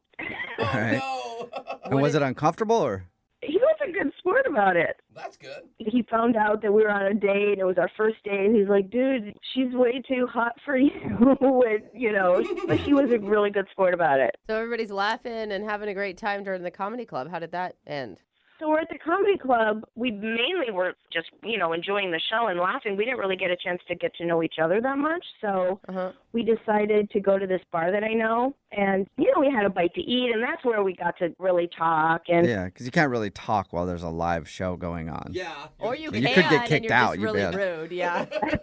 and it was just more fun, Like, I kind of felt like, my family dynamic is very, full of humor. Like, we're always laughing about stuff, telling stories. You guys everything. sound crazy. What's that? I just said you guys sound crazy and fun. You're hilarious. You should be a comedian yourself. Oh, Yeah. okay. I'll think about it. I will think about I that. don't think he's that Lacey funny. must listen a Right. lot. So your family is very fun, and he was also fun, so it felt like you were hanging out with your dad? No, that's not what she's saying. I think at that's all. what I heard No. too. Oh, my gosh. No, it was just that kind of, it felt really comfortable and easy. And, we had the similar humor, the similar kind of vibe going on, Yeah. Like, I would rib him about the comedian going off on him, and then he would rib me, and we were just sort of bringing up jokes that we'd heard that night and sort of going off on those. Good. It was just really fun. And plus, I felt like there was some chemistry, too. I mean, at least on my part. And, if I felt it like that, he must have felt it. Well, he must have not because you're on the phone with us for a second date update. Why do you think he's not calling you back? Well, that's what I'm calling you guys. I need some help with this because I don't know if the ribbing went too far, possibly, or...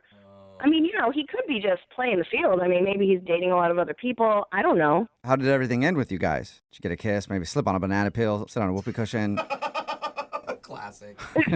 We didn't have a kiss, but we had a really nice hug. Mm-hmm. And I feel like we left off like we were going to be in touch really soon. And so you've called him and nothing, or what's the story there? I've texted him, and he'll wait a long time, and then he'll kind of text me back. But, you can feel that it's non-committal kind of. Have you actually asked him to go out again? I said that, I had such a great time, and we should hang out again. Yeah. And what do you say back? He was like, yeah, I have a lot of work stuff coming up, and Sounds like a joke. Yeah. He is a funny guy. Yeah. it's not funny to me because I want to hang out with him again. All right, and you can't think of any reason why he wouldn't want to hang out? No, I really just want to know. Because, I keep thinking about it. You know what I mean? I just want to know yes or no, once and for all. And have you talked to your mutual friend that set you guys up? Did she have any intel for you? I did. I asked her about it, and she doesn't know. She said she hasn't really talked to him. She's been busy with stuff, too. And I don't know. Help me. All right, well, play a song and then come back and call him and get your second date update, okay? Okay. Thank you. All right, hang on. Moving 92.5. Brooke and Jubal in the mornings. Second date update.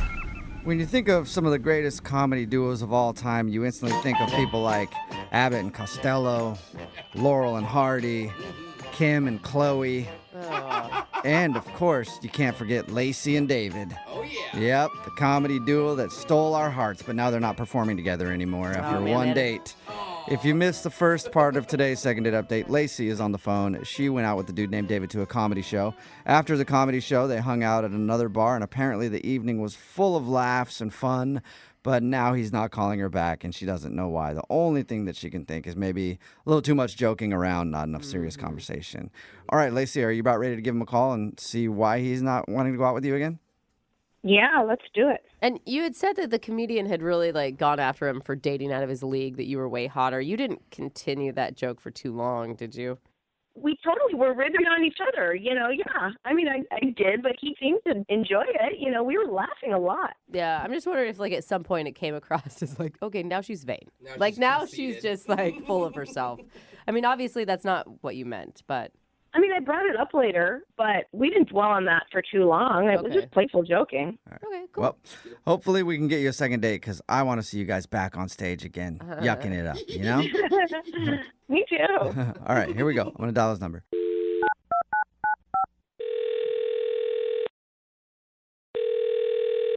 Hello? Hi, can I speak to David, please? Who's this? David, how are you, man? This is Jubal from the radio show Brooke and Jubal in the Morning.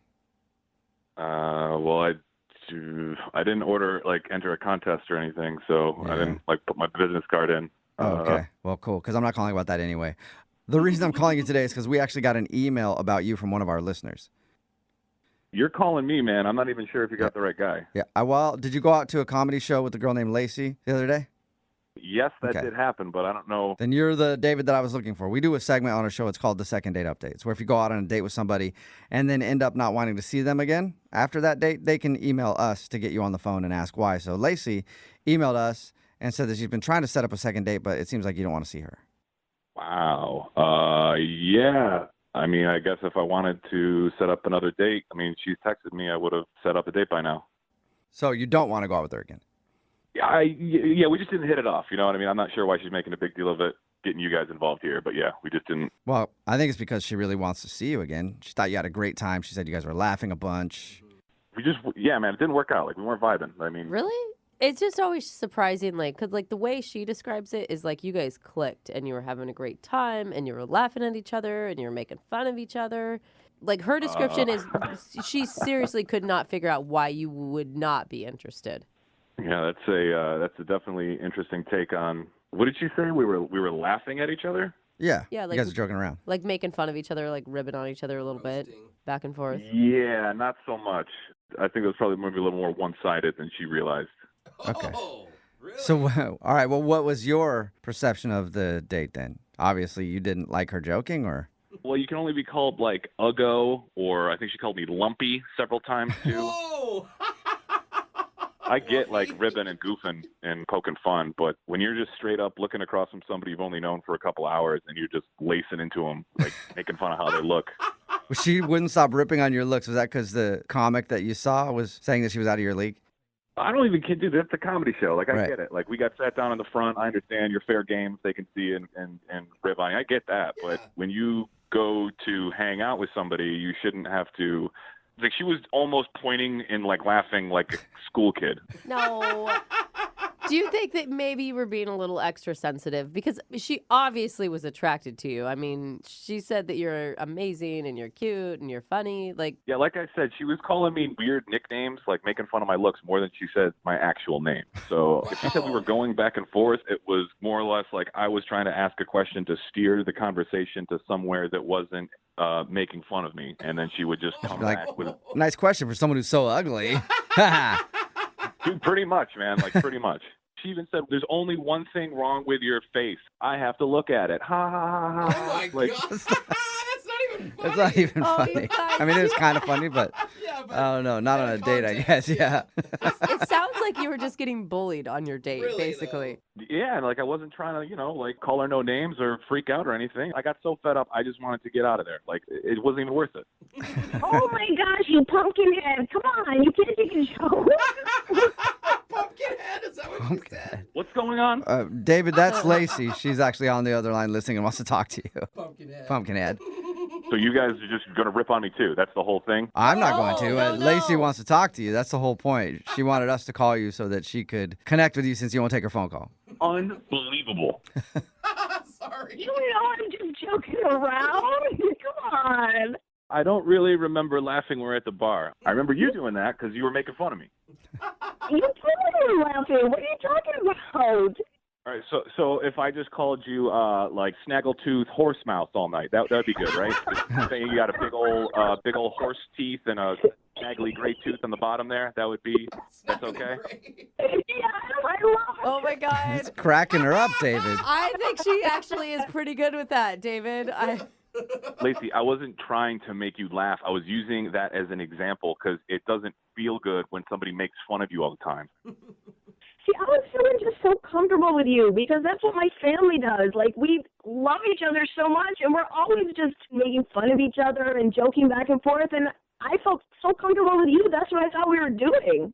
Yeah, well, it wasn't the family 4th of July picnic where we're all, trash talking during volleyball or something, okay? This was, we had... Oh my God, Lacey. Dude, you're crushing right now, David. Lacey, do you hear him? I feel like you sound very fun to hang out with, but at any point of the night, did you give him any compliments at all? Or make him feel good about who he is? I felt like the whole thing was like a compliment, because we were just ribbing off each other. David, remember when I called you my little douche waffle? Oh, dang. That's aggressive. This is dying. Yeah, I think everybody at the bar probably remembers because you screamed it, just like you're doing now. Oh my God. How are you laughing so hard right now? I mean, you're making me laugh, though. I gotta say, David, we had such a good time. We had such a great rapport. I can't believe you're taking this so seriously. I want you to call me another name because that was so hilarious. Please do. Oh my God. Yeah, David, you got any more zingers to throw out there? I love this. I probably nothing you guys can put on the radio. Let's put it that way. Wow. David. I mean, she was obviously laughing through all of her insults. I know you didn't find them funny, but you can at least know that she wasn't being serious, right? Yeah, now just the fact that I actually think about this more and more, it just makes her even sound like crazier. Like before I thought she was just kind of like didn't realize what she was doing and was just kind of dumb. Now I think she's dumb and crazy. So Wow. this is great. He's not kidding. Yeah, I don't think that he's meaning that as a joke, Lacey. I think he legit feels that way. You don't know him like I do. He's joking. Oh my God. David, are those all jokes? I mean, I thought I was a good gauge on that side of the thing, but I guess not. If anybody hears her laugh and horse face coming at you, I took one for the team. So just stay away. The comedian said that I was cuter than you, so if I'm a horse face, what does that make you? You're like an face. Oh my God. All right. It's like a donkey. Man, this is good stuff. You're right, Lacey. The two of you are just nonstop laughs. Comedy, man. Yeah. Dude, I want to hang out with Lacey, though. I mean, I could get maybe why, David, you don't want to date her again, but can we be friends, Lacey? Totally, let's go hang out. Okay, that's great. You guys are getting along. Why don't you go hang out with her? Because I don't want to hang out with her, and I feel like I've been made fun of enough. So we're done, right? I can leave. I go back to work. Well, not quite yet, David. I do have to ask you, would you like to go out on a second date with Lacey? We will pay for it. You know you do, Poopy. Yeah. What do you think, Poopy? I know, I'm getting in on the fun now too, Lacey. I can't help it. Yeah, unless this date is us going to the horse farm for her to get put out of her misery, I'm all set. I think that's a no, Lacey. Yeah. Even though it sounds like you're taking it pretty well. You guys, that's a total yes. We're going to go hiking tomorrow, okay? No. Are you delusional? I think you need to be more clear, David. If we go on a hike together, it's me throwing you off the mountain. So Oh. You guys, dude is killing me today. He's funnier now than he was on the date. Yeah, I agree. Well, Lacey, I don't think David wants to go out, though, so I don't think you're getting a second date here. Well, that's what you say now, but we'll see what happens. All right. Maybe send him some good memes today. Get him laughing, and you guys could plan your hiking date. Oh, good idea. Good idea. Thank you for reminding me, actually, for the call, because I'm going to block her number right as I get off the phone with you. That's hilarious. Hilarious. Brooke and Jubal in the morning.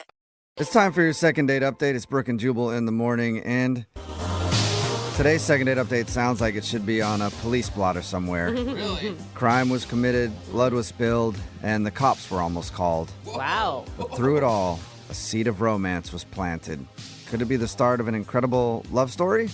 Or the start of an incredible murder investigation? I guess you'll find out in your second date update right now. Moving 92.5. Brooke and Jubal's second date update. There are 2 letters that are guaranteed to make every date more exciting. I'm not talking about S&M. Those letters work as well, but I'm talking about a little B&E, a little breaking and entering. Oh, what? That's right. What? That is the way to spice up any date. And that's what happened to Maria on her first date, and that's why she thinks she might not be getting a call back today because she broke into a house on her first date. What's up, Maria? Hello. How are you? Are you a criminal right now? No, it's not what you think. It was my own house. Oh, that's what criminals always say. Yep, you just stopped at a house. You're like, oh, I promise that's my stuff. I got to get my TV out of there real quick.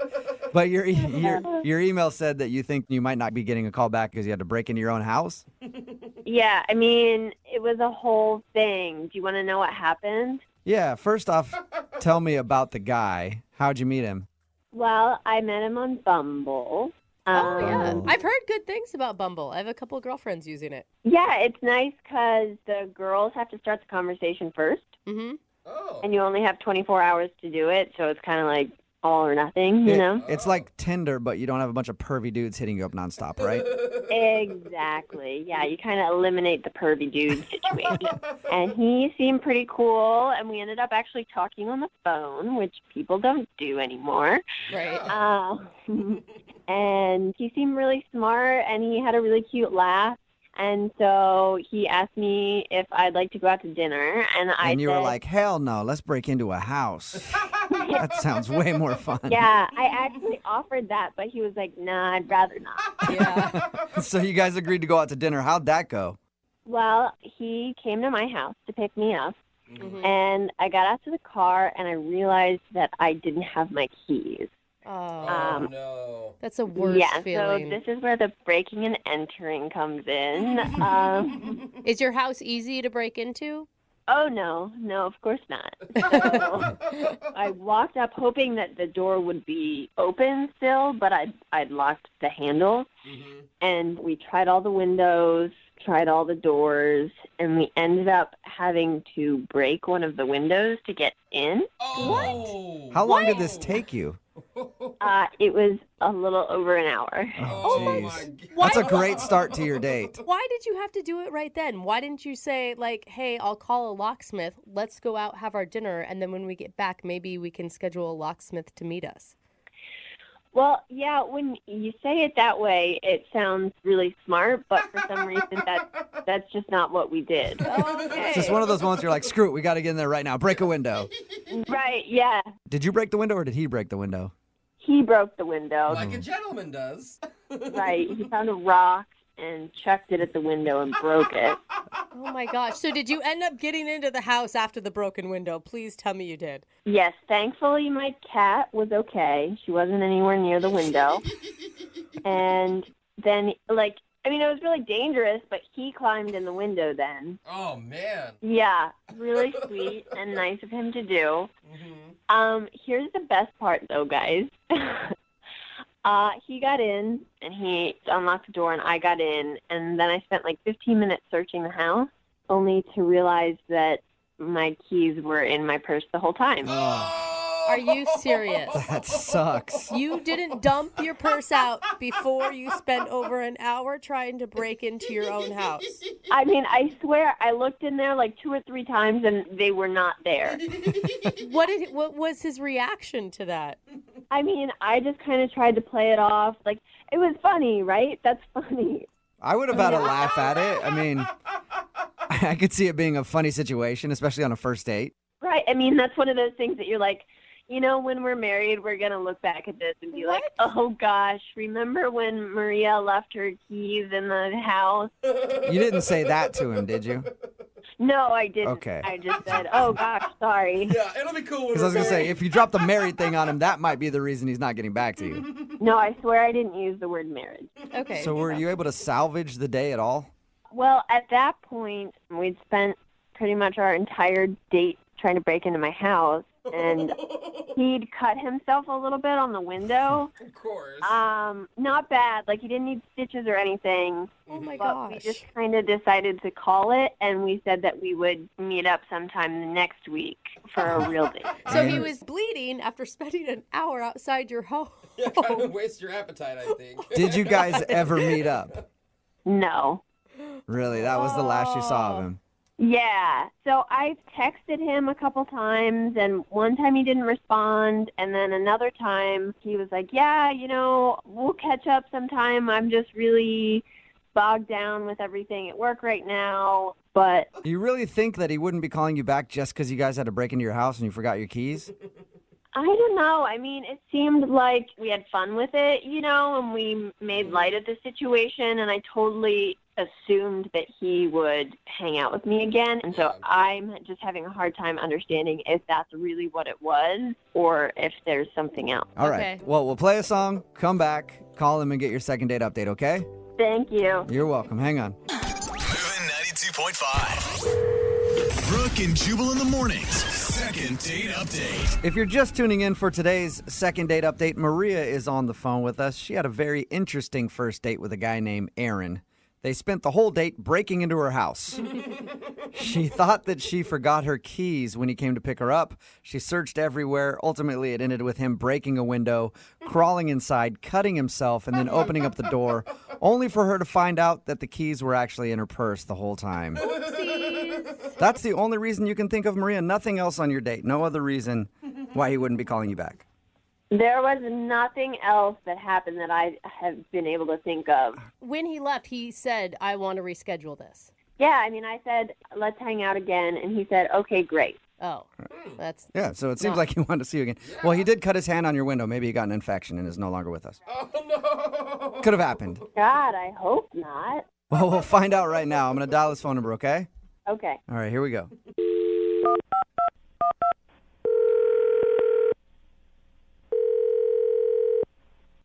Hello. Hi, I'm looking for Aaron. Yeah, that's me. Who's this?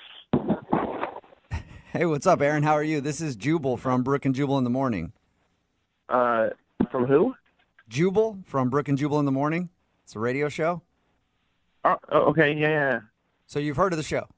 Yeah, I've heard of it. Okay. Have you ever heard of the segment we do called the Second Date Update?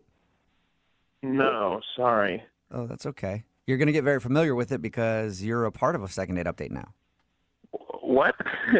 It's a segment we do on our show where if you go out on a date with somebody and then end up not calling them back afterwards, they email us to see if we can get you on the phone and ask what went wrong. So a girl named Maria emailed us about you.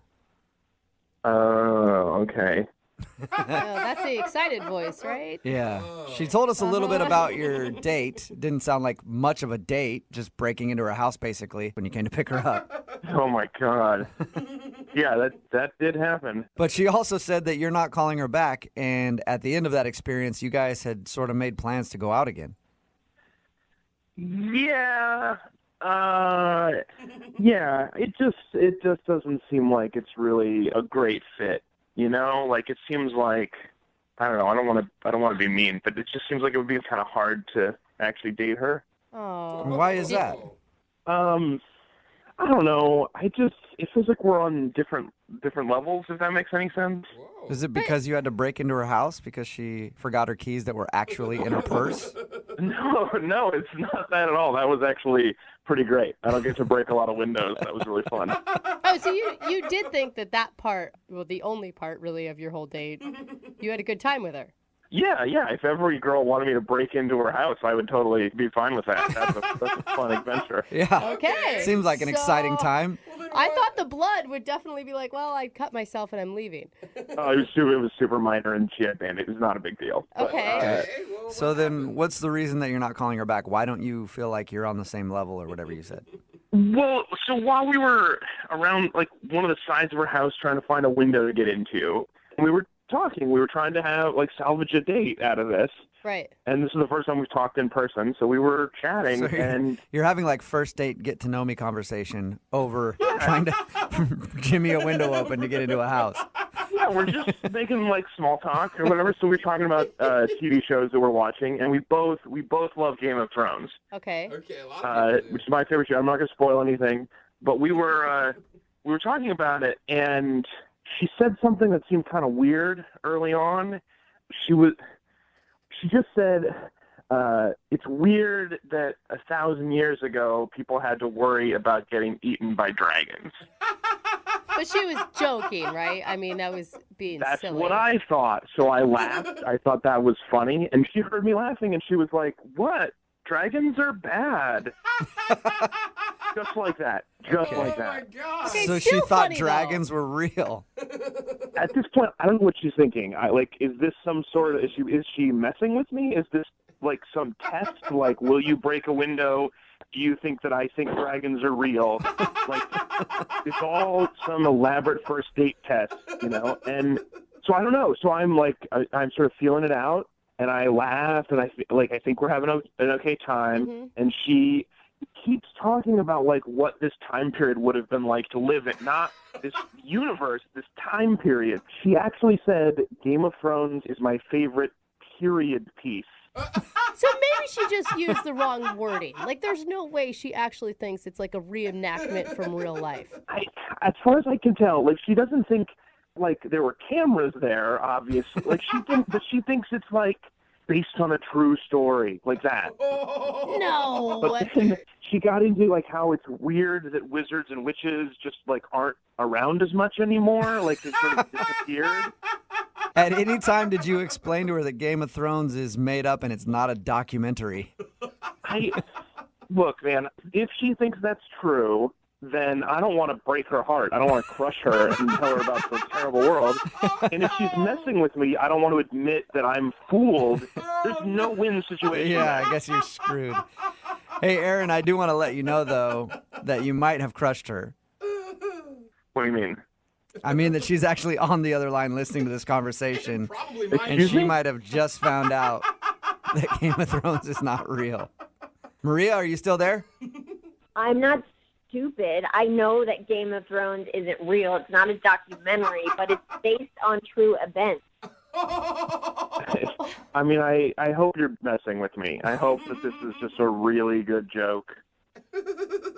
No, it's like the Renaissance, you know, like that stuff. What? It's like that show Vikings, you know, like what are you trying to say, that Vikings aren't real?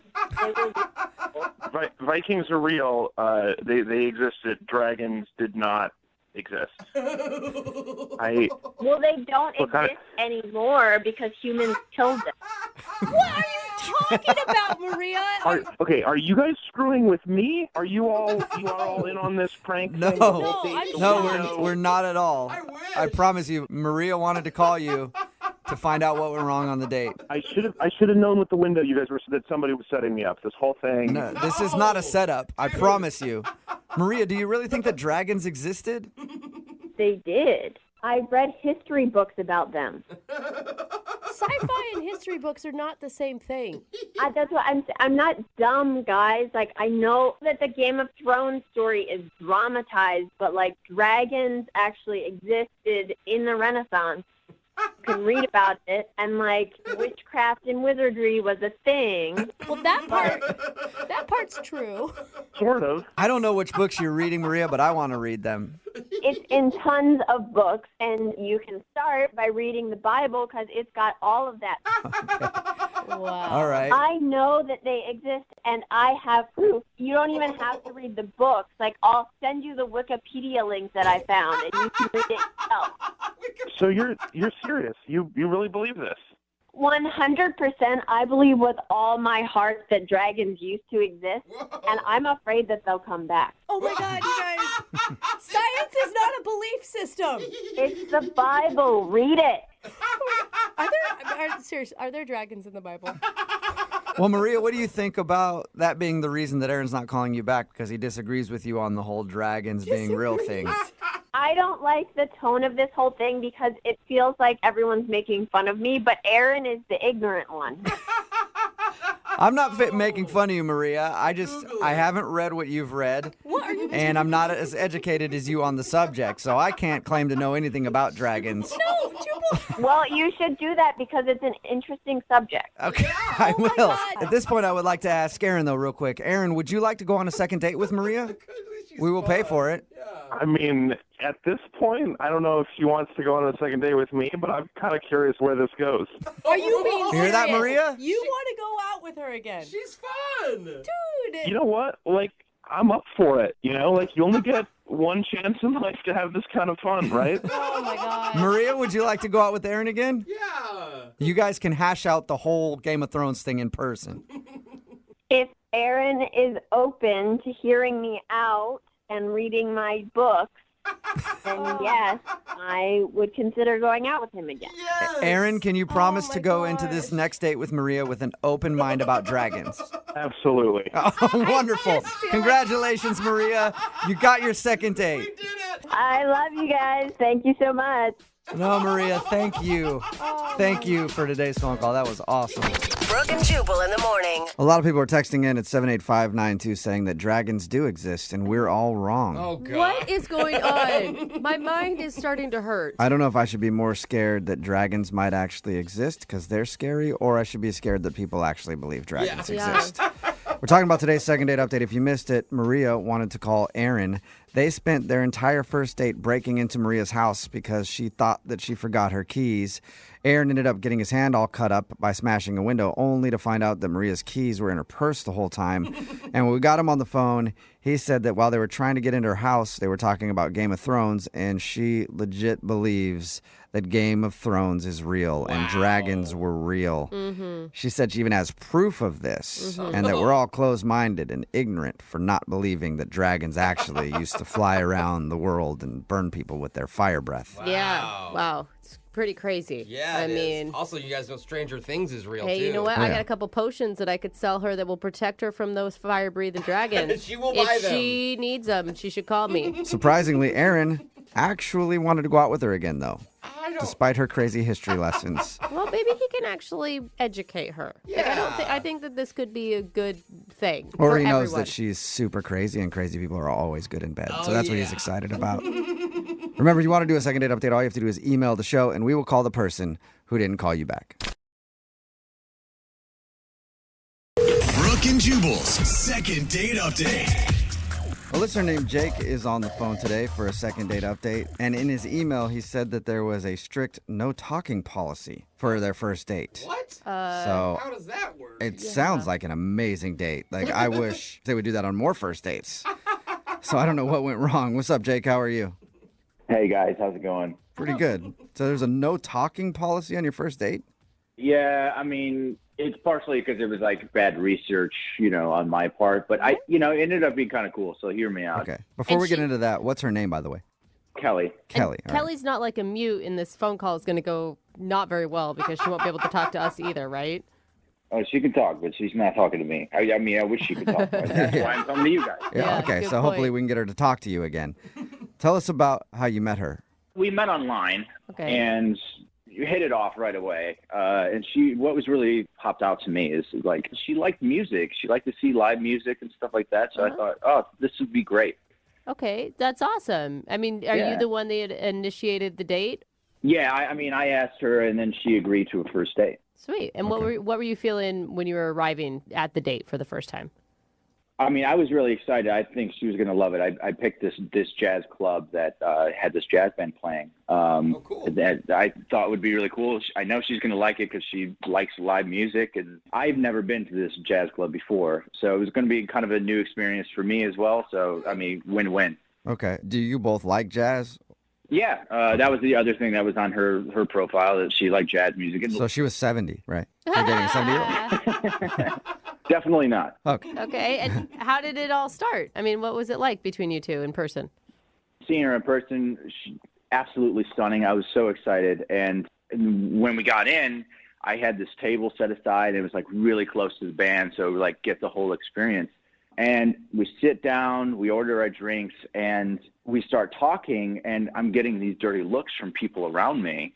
And even one person like shushes me from behind. And I actually looked, there's a card on the table that says no talking during play. So they had this policy where, and they enforced it where you couldn't talk while the band was playing. That's intense. Yeah, and I was like, oh no, I just invited this girl to this first date and we can't even talk to each other. Like I said, that sounds fabulous, but I don't think most people would like that. I started to freak out a little bit, but we get our drinks and there was cocktail napkins. And so she started writing questions on the cocktail napkin and I would answer them.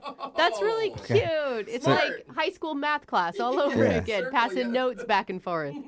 Yeah, and it actually worked, and we went back and forth, and we ended up filling up both sides, all quarters of this cocktail napkin, every little inch with questions and answers. And it was a little awkward because there was some times I couldn't really read her handwriting. But, that happens at a bar anyway. If it's really loud, you can't always hear the person, but you sometimes answer just in case. Right. Right, totally. Did it go well? I mean, were you guys hitting it off based on your written conversation?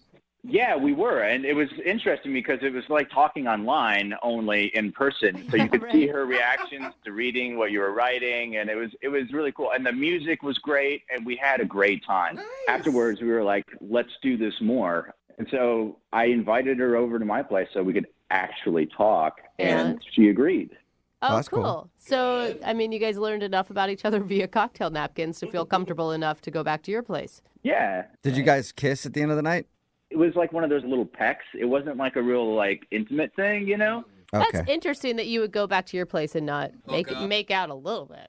Yeah, it was kind of weird. When she was there at my place, it was a little awkward. I couldn't really figure out why. It's just the energy wasn't right. I was actually thinking of maybe we should just break out some more napkins and just write on them and just keep that vibe going for the night. Maybe she liked your penmanship more than the way you actually speak. Who knows? Maybe. All right. Maybe. Have you tried to ask her out again? Yeah, sure. And it's never worked out, timing-wise, for us to schedule something. And I think that she's kind of avoiding it. Well, we'll play a song and then come back and call her and get your second date update, okay? Okay. And before I just want to let you know that, no matter how this works out, I actually kind of kept the napkin. If anything that happens from this, it's just a really cool memento to have about a night that was really cool. Yeah, for your scrapbooking, I guess. All right. That's sweet. We'll get your second date update right after this. Hang on. Moving 92.5. Brooke and Jubal in the mornings. Second date update. Right in the middle of a second date update, and if you're just joining us, Jake is on the phone, and he wants to call a girl named Kelly. They went out to a jazz club for their first date, but I guess it was kind of awkward because they had a strict no-talking policy. So they spent most of the evening writing notes to each other back and forth on cocktail napkins. They did go back to his place after, talked a little bit. He got a peck on the lips, and then she left, and she's definitely been blowing him off. Jake, I think maybe part of the reason that you're not getting a call back is because you're too much of a rule follower. Whoa. You know? Maybe. I tried to do everything, No, but you go to that place with a no talking policy and then you listen to their rules like a bad boy, the kind of girl that guys like, or the kind of guy that girls like, would have saw that rule and instantly just jumped up on stage, grabbed a trumpet and pulled his pants down and started playing it with his butt. That's the type of bad dude that ladies like, you know? Yeah, the butt trumpets Someone get us who every time. disrupt the jazz club with their butt, and that's why I think you're not getting a call back. I kind of envy the people that can do that. I don't know about playing with my butt, but Yeah, that's a true talent, though, Jake. If she loves music. Yeah. Oh, man. We'll get her on the phone in a second and find out if that's the reason, but I'm guessing that probably is it. Totally. Yeah. yeah, maybe. That has never crossed my mind, though. Yeah, I don't think it's crossed most people's mind. I actually feel bad for you, man. You kept the cocktail napkin because you wanted it to be a love memento. You obviously saw this going somewhere. Absolutely. I think it's something cool to have that, this is our first date, Totally. Yeah. Well, I hope it goes well for you. I do. I hope so, too. Yeah. Thank you. If it doesn't, always take up playing the trumpet with your butt, and then your next dates will always be successful. All right. I'm going to dial her phone number right now, okay? All right. Thank you. Okay, here we go.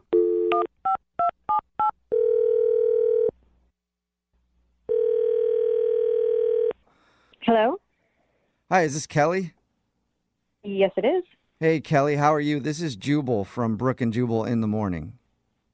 Okay. I'm good. What's going on with you?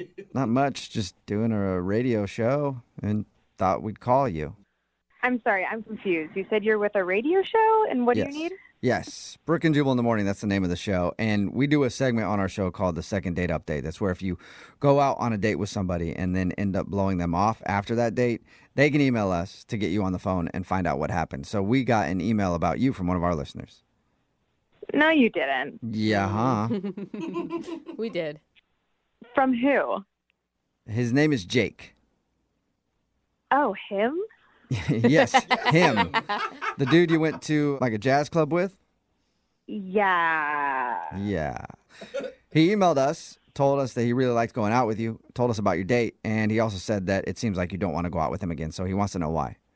Okay, you said it seems like I don't want to go out with him again. I'm going to clarify and say that I don't want to go out with him again. Oh, that's a strong sentiment. Okay. Can you tell us why? You know, it was just a really disappointing night. I was really optimistic. Were you hoping he would have played a trumpet with his butt? What? That doesn't make any sense to He her. has no idea what that means. Yeah, don't worry about that comment. Anyway, why was it disappointing? Okay, I don't know what you guys know, but we went to a jazz bar and Yeah, he told us that. He said you guys couldn't talk because there was like a no talking policy, so you wrote notes. And he thought that actually was a good thing. Like you guys bonded over that and thought it was funny and stuff. totally. It was, I mean, that was really fun. It was really cute. And then, you know, I was feeling good about the night, about him. And then we went back to his place and he made me a drink. And then he wanted to give me a grand tour of his place. Uh-oh. Does he have something creepy in his house? We've heard that a lot on these second date updates. So, I mean, he kind of took me around to, like, the normal stuff, you know, like the kitchen, living room, whatever, showing me the place. And then we went into this one room, and there were glowing sticker stars on the ceiling, and there were trophies on the wall, and there were bunk beds. And I thought, oh, my God, like, do you have a kid? Right. And he said no, and started laughing and said that it was his room and that him and his roommate sleep in bunk beds because they want to save money because rent is expensive. And it's not only him and his roommate in the bunk bed, but the whole apartment, which is a one bedroom, by the way, houses 4 people. What? And some of the other people are sleeping on like a pull-out couch or on an air mattress because they all want to save money. Well, I mean, you kind of got to understand that. Like, rent is insane. That seems pretty extreme, but... Right. I mean, like, I'm all about, you know, finding ways to save your money, but I don't know if this is the right fit for me. You're not trying to date a dude with bunk beds that stares at glowing stars on his ceiling? And, oh, this is the other thing, is that he said, oh, well, my roommates aren't going to be back for another hour, so we can do stuff. Did he mean, like, obviously you think he was implying sexual stuff? I mean, most likely, but... Who knows? He's got bunk beds and stars on his ceilings. He might have meant Legos. He might have bought a new Lego city or something you guys could have built. Yeah. I mean, it's just not the type of man that I see myself dating because this apparently is a man-child, 12-year-old bedroom. How do you know? I mean, okay, the stars are one thing, but what if he's just really good with money and he's budgeting and he's saving for something? Like, I don't know. I feel like you're passing a lot of judgment. I mean, I have priorities, and I think dating someone who's sleeping on a bunk bed with his roommate underneath, like, I'm not really trying to spend the night over there. Yeah. So, but don't could be you a secret have millionaire. I mean, You know? Jubal's right. Like, don't you have a place that you can bring him back to? Sure, but I also like going to other places. Like, you know, like all the other men I've dated at least have their own room, let alone their own bed. Well, he has his own bed. It's just on top of another Yeah, bed. it's just... Yeah, it's on top of his buddy's bed. Yeah, I'm not into it, so I don't really know what else to tell you. Well, Yeah. I think you told us everything you need to tell us. I do need to tell you something, though. Jake is actually on the other line listening and wants to talk to you. No, he's not. Yep, he is. Jake, you there? Yeah. Hey, I don't get it. Hi, Are you serious? Like, are you judging me for? dude. I Sorry. want to save money. I live in this bachelor pad with roommates. It's how we, get by. Yo, I don't know if I would call this a bachelor pad. Your bunk bed has a slide. Dude, that's kind of awesome. Sorry to interrupt, but... Yeah, it's totally awesome. You didn't even go down it once. Just because we're older doesn't mean that we can't have fun in our own room. Jake, that's a kid thing. They have those bunk beds with slides. As an adult man, you should have a more appropriate bed. It's Well, I mean, if you need me to take the slide off, I totally can. It's easy. It's just plastic. Yeah, that's not what I meant. The bunk bed is a really great idea. We can stay in one room. Past girlfriends I've had actually like it because it, like, you know, we actually have to sleep closer and cuddle. You know what I mean? And it's been really great. Yeah, cuddling with you, me, and then your roommate below us. But my roommate is a really heavy sleeper. He won't wake up for anything. Yeah. You can go up and down that slide all night long. He won't even know. I didn't even talk to you when I was there about the whole star thing on your ceiling. Like, what is that even for? I'm on the top bunk. It helps me read at night. What do you mean it helps you read? Yeah, it glows like for the first hour after I turn off the lights, and I can go read. Those are not bright enough to read by. Nice try, though. That was a good try. Okay, so what? I think they're cool looking. Yeah, there we go. Yeah. There's the answer. I just think that I should be judged on the time that we had and the connection that we had on that night, and not on just like a piece of furniture that I have. Yeah, he still saved up his allowance so you guys could go to that jazz club. Right, Kelly? I mean, you've got to understand from her point of view. I don't think it's necessarily just about the furniture. It's that, like, you're sharing a room with a dude still. Here's the thing. I've been saving a lot of money doing this, and I have goals what to do with that money. I'm actually going to buy a condo in the next 5 years. So there you go, Kelly. Like, he's not going to permanently be living in that bunk bed. I mean, the bunk bed might go to the condo, but who knows? But, like... So, Jake, you're telling me that I should trust you because you're saving money to buy a condo that maybe you'll get in 5 years. Exactly. It's going to be a really nice condo, too. How many roommates will you have in your condo? Hopefully just one. Hopefully it's going to be you, Kelly. All right. Well, Kelly, would you like to go out on a second date with Jake? We will pay for it. And who knows, one day you could be living in a condo with Jake, with a bunk bed, with a slide. I'm going to decline this one, but thank you so much. Are you sure? Not even a second chance? There are some things that I prioritize in my dating life, and bunk beds is not one of them. Okay. I guess I don't want to go out with someone who's going to just judge me for the furniture I have in my house. Sorry, I'm judging you, and honestly, I think that the rest of the girls that you're going to meet in the rest of your life are going to judge you as well, and that's just kind of how it is. Ouch, burn. Sorry, Jake. No second date. But hey, one day you'll have that condo. And I will. Yeah, you will. And when you get that condo, ditch the bunk bed, all right? I guess note taken. Go with the race car bed for that one. It's your own bed. That's what I'm talking about. Brooke and Jubal in the morning. Text in at 78592 says, I'm 40 years old and I would love to have a slide on my bed that I can actually use. She needs to stop being so stuck up. It's Brooke and Jubal in the morning. Talking about today's second date update. If you missed it, this dude Jake wanted to call a girl named Kelly. She wasn't calling him back because apparently he has like a kid's bed. Yeah. In a kid's bedroom. Bunk bed with a slide and everything else. He tried to explain that he has 3 roommates and they sleep on bunk beds in order to save money.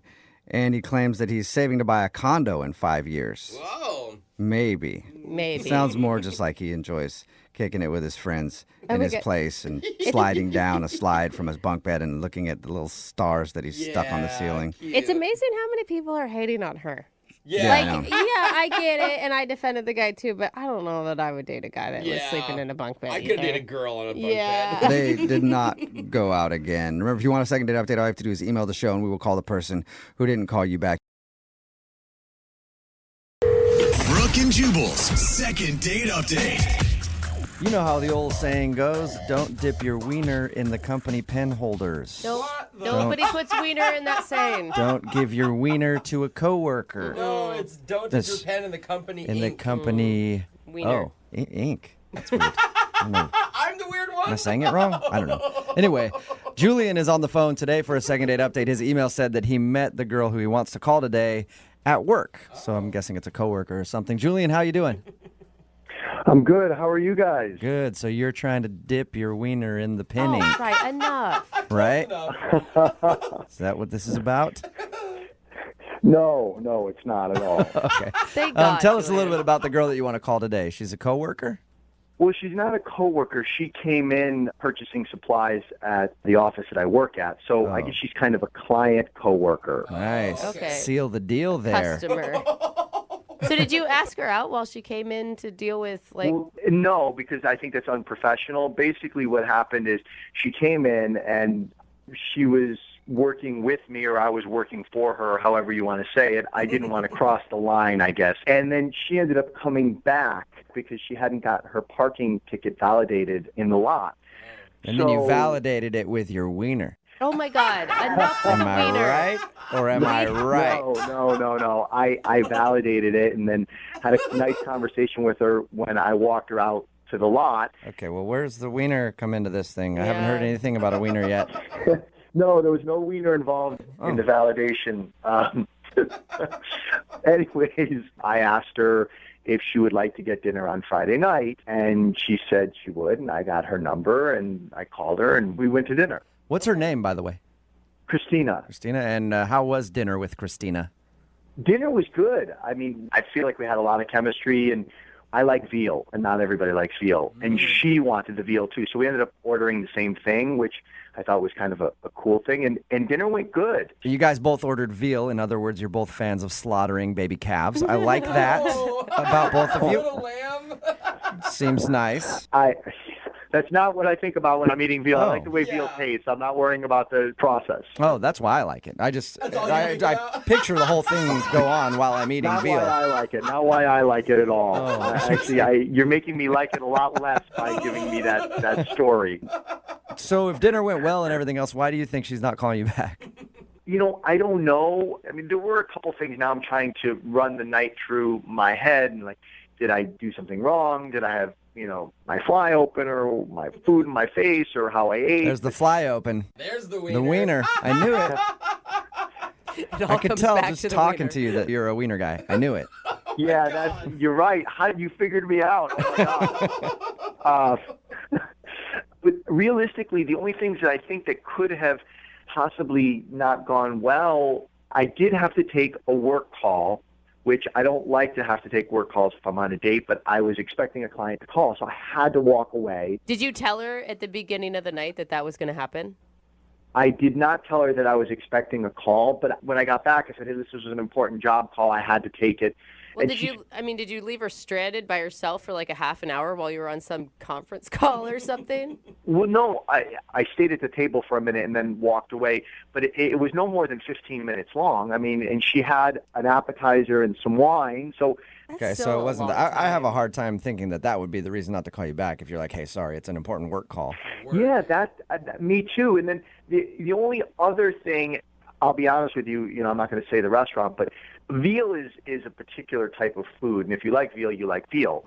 But I thought that it was okay, and I kind of was like, oh, how's your veal? And she's like, oh, it's great, blah, blah, blah. And I was like, oh, she's asked me, and I was like, it's all right, it's okay. And maybe, I don't know, maybe she thought I was being hypercritical or a snob about the food, but I wasn't. I was just giving my honest opinion. Honestly, I think both would be a red flag for me. Like, obviously, if a guy's taking a call in the middle of a Friday night date, he's going to be putting work in front of me our entire relationship.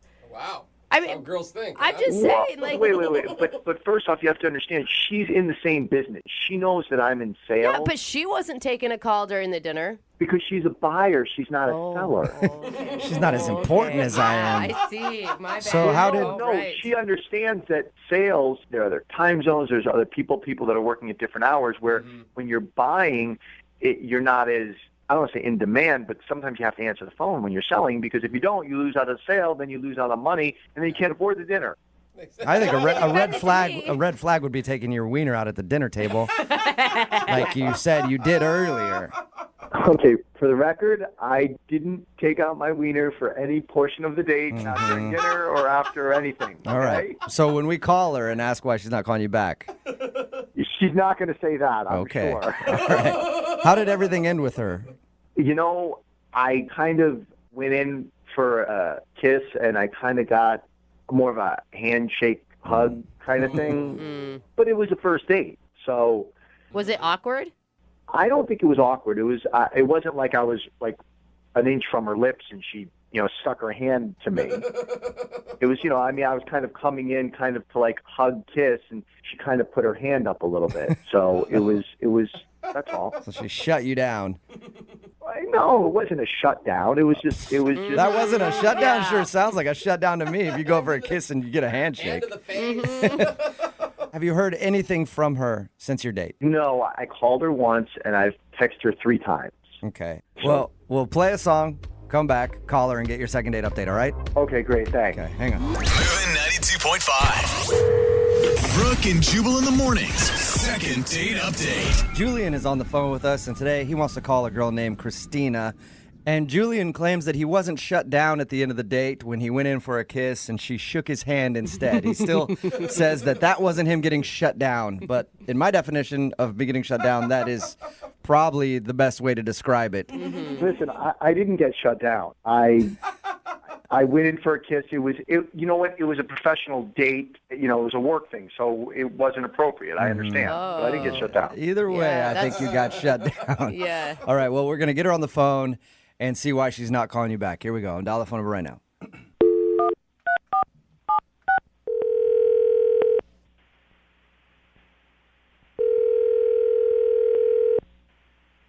Hello? Hi, can I speak to Christina, please?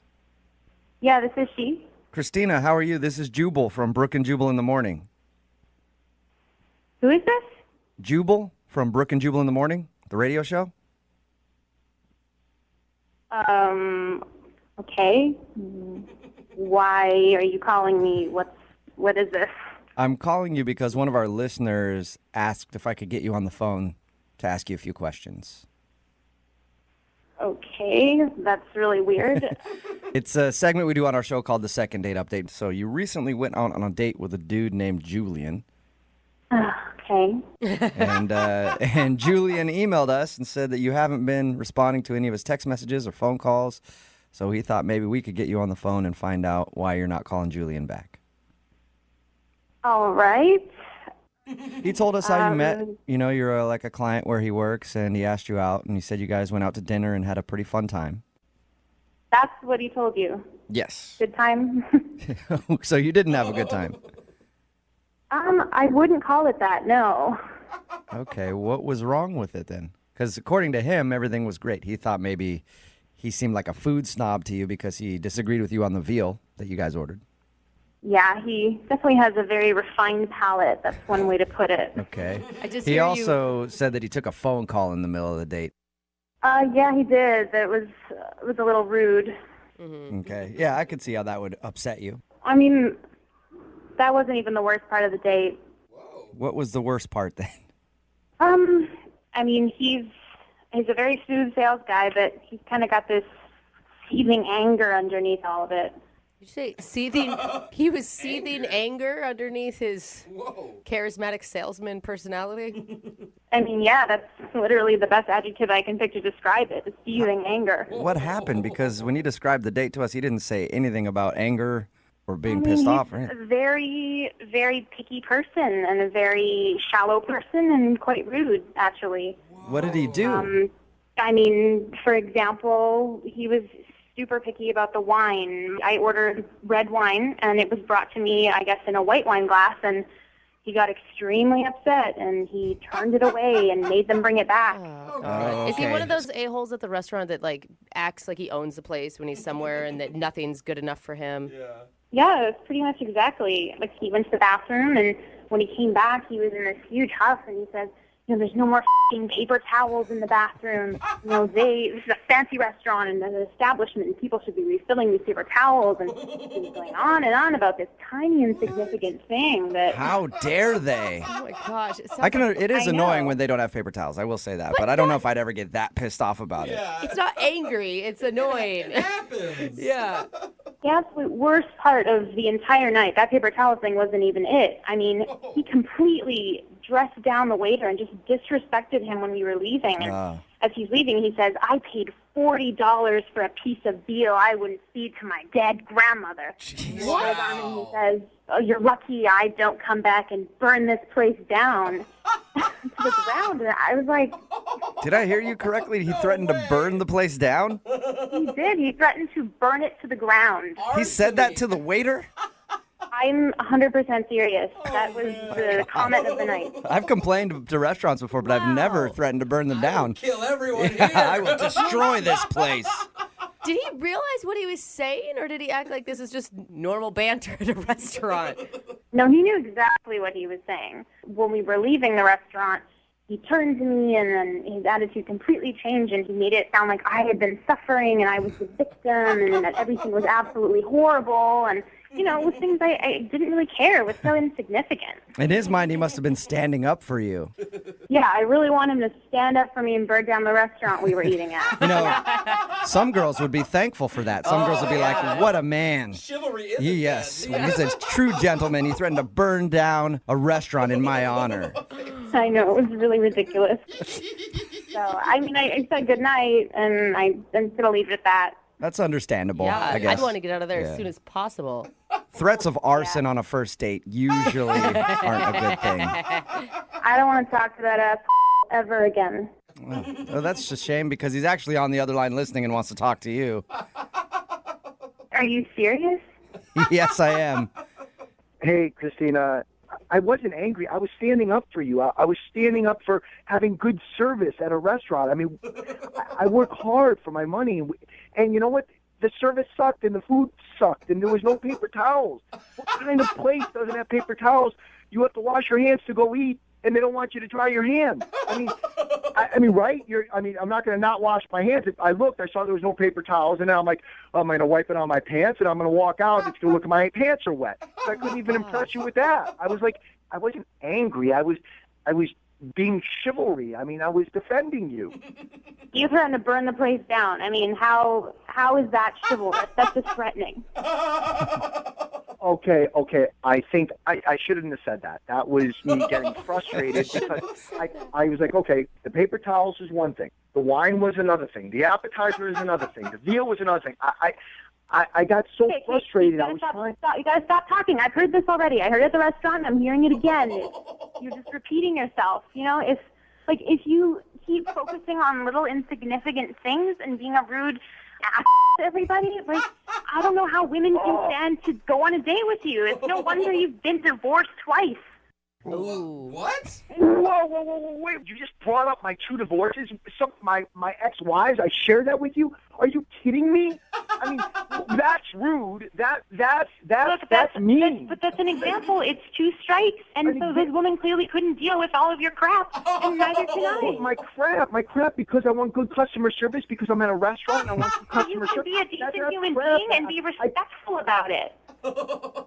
You weren't respectful. You just brought up my ex-wife. This isn't about you. This is about people in the service industry. You don't have to threaten people.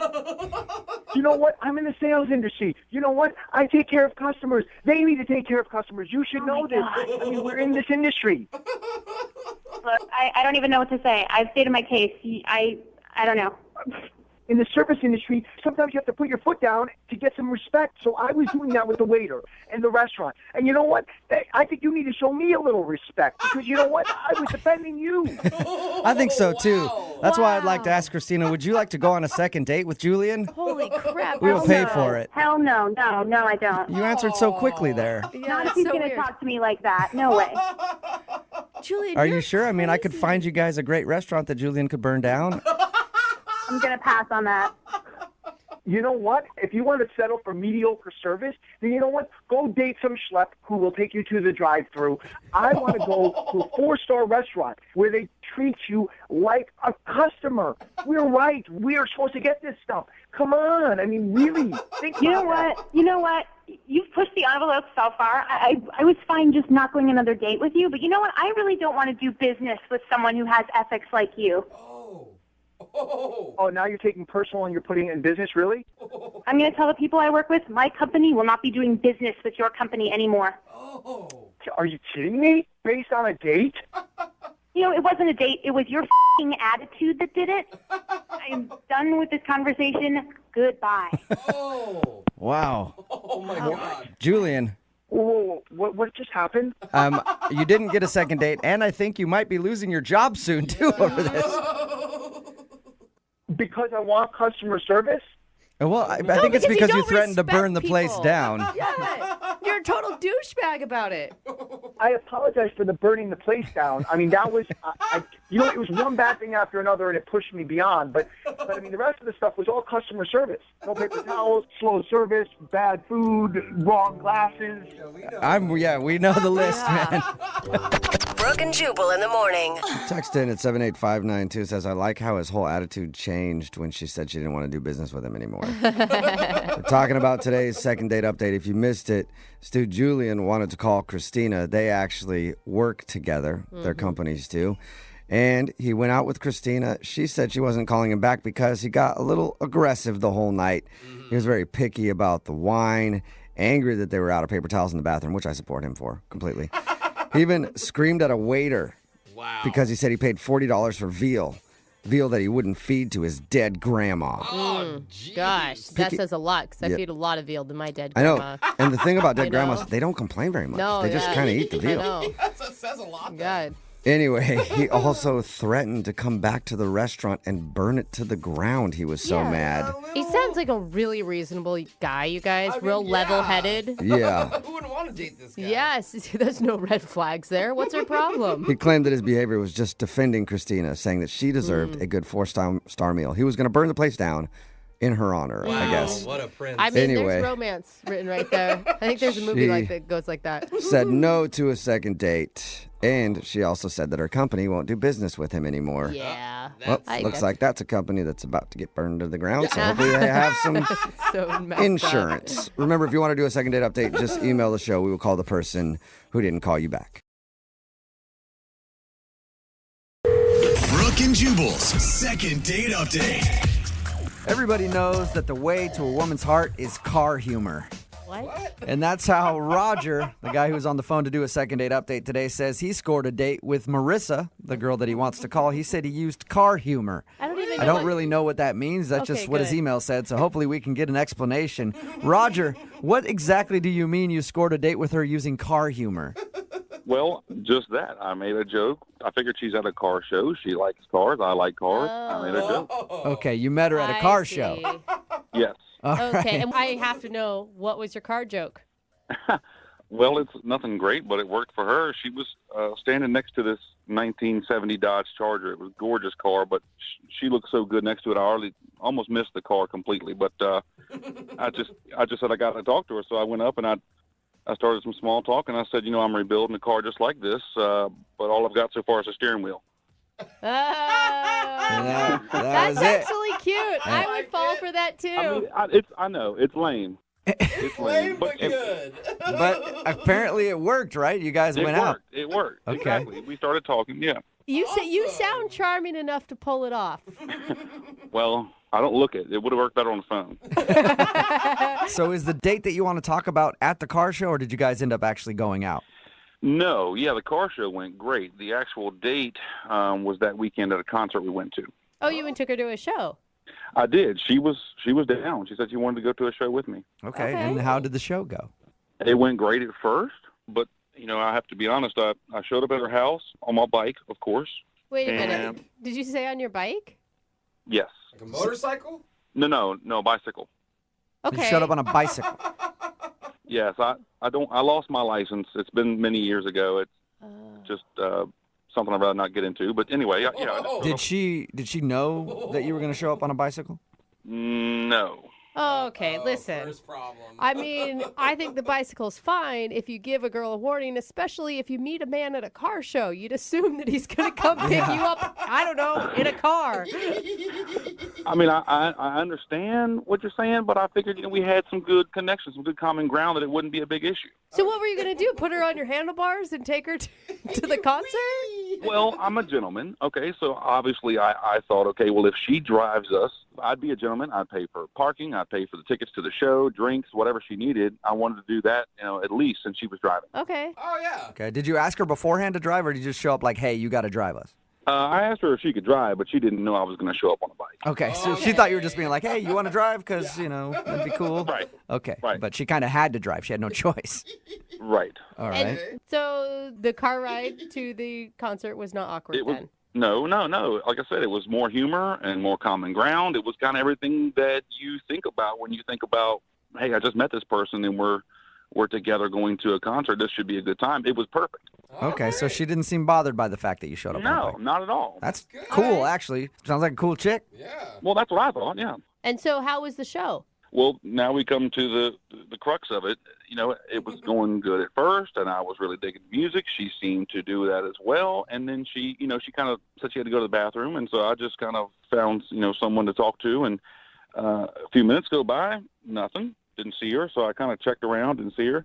So I guess it was 10, 15 minutes. I'm not sure exactly how long, but I finally got a text from her that said, she didn't feel good and that she went home. Oh. And, of course, my gut reaction was, okay, I understand, but now I have no ride home. Yeah, I was going to say, how did you get home from the concert? My bike is at her house. Yeah. So how'd you get home? I took the bus. I had to take the bus.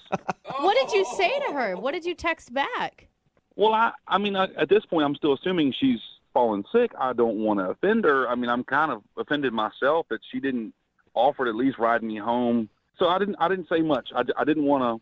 I still thought I had a chance. Maybe she just felt sick. So anyway, I took a bus, got my bike, and I let her be. Oh, you didn't knock on the door or anything when you got... No. I let her be. I didn't know. I didn't know how sick she was.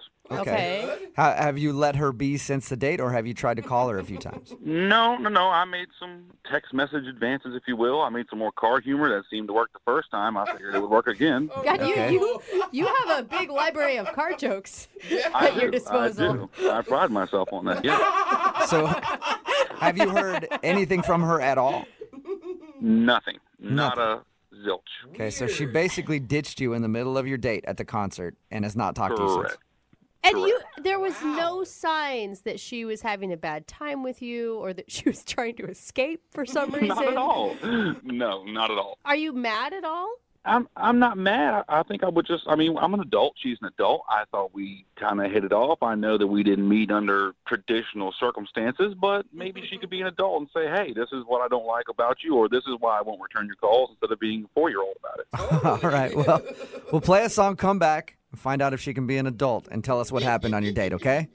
All right. All right, we'll get your second date update right after this. Thank you. Moving 92.5. Brooke and Jubal in the mornings. Second date update. Hey, Roger.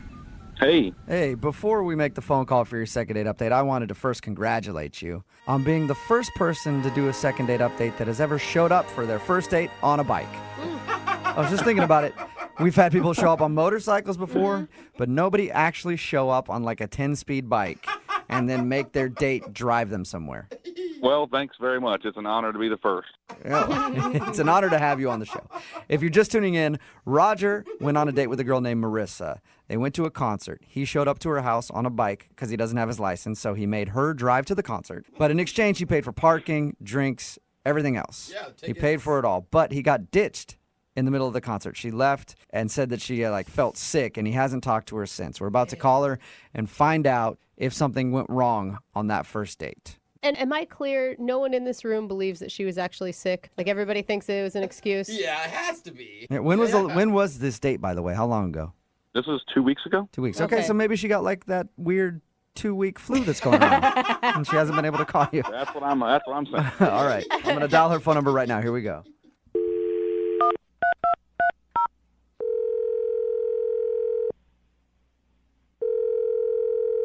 Hello? Hi, is this Marissa? Yeah, speaking. Hi, Marissa. My name is Jubal from Brooke and Jubal in the morning. Seriously? Yes. How are you? Yeah, I know you guys. You do? Oh, awesome. How you doing? I'm doing pretty good. Nice. How about you? Good. Nice to meet you.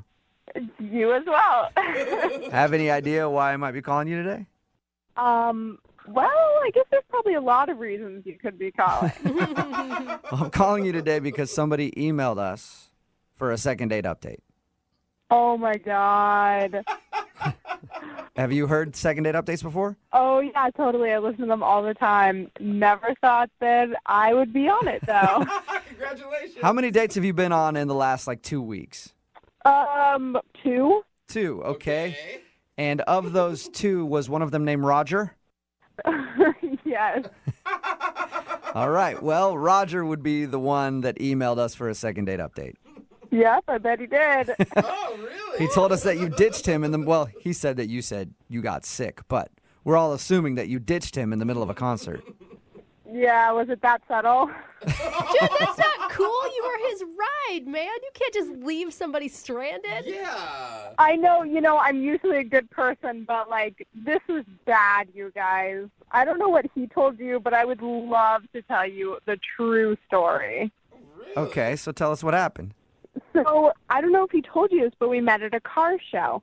So, I'm pretty surprised when he shows up to my door on a bicycle. He actually told us that. He said that he showed up on a bike and asked you to drive to the concert. Oh, okay, he told you that. What else did he tell you? He told us that, and he told us that you guys went to a concert, and then that you ditched him, like, pretty soon after you got there. So he didn't tell you anything about the car ride to the concert? No, nothing. Are you serious? He didn't say anything about the car ride and what he told me? No, he didn't. He actually said that you guys had a nice conversation on the way there. Well, we have very different definitions of a nice conversation. So what happened in the car then? So we're in the car and we're driving, and he was talking about how expensive drinks at the concert were. So he wanted to stop at a liquor store on the way and pick up a 6-pack and have me smuggle it in my purse into the concert. And you weren't down with that? No, I said no. Like, I didn't want to get caught and kicked out of the concert. Yeah. And beyond that, when I told him no, he called me a wet blanket.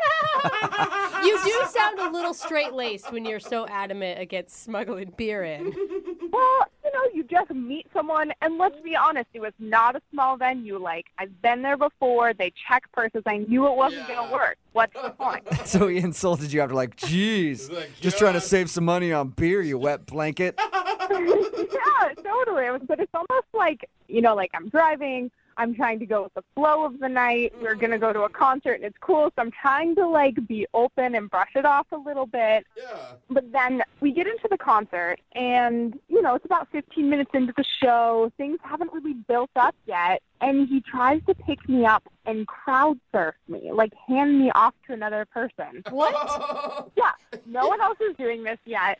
I just met this guy. He doesn't know me. It's not like I was like, do it, Help me. I'm trying to picture this. So he just got behind you and tried to lift you up? And then hand you off? Yeah, I was like, what are you doing? I freaked out. Who crowd surfs anymore anyway? I don't know. Is crowd surfing still a thing? I think so. Still at that point, like, I was a little annoyed, but I was, like, trying to let it go. And then the final straw comes, right? Uh-oh. So he tries to get me to flash the band. No! What? Yeah. No way! Did you say to flash them? Yeah.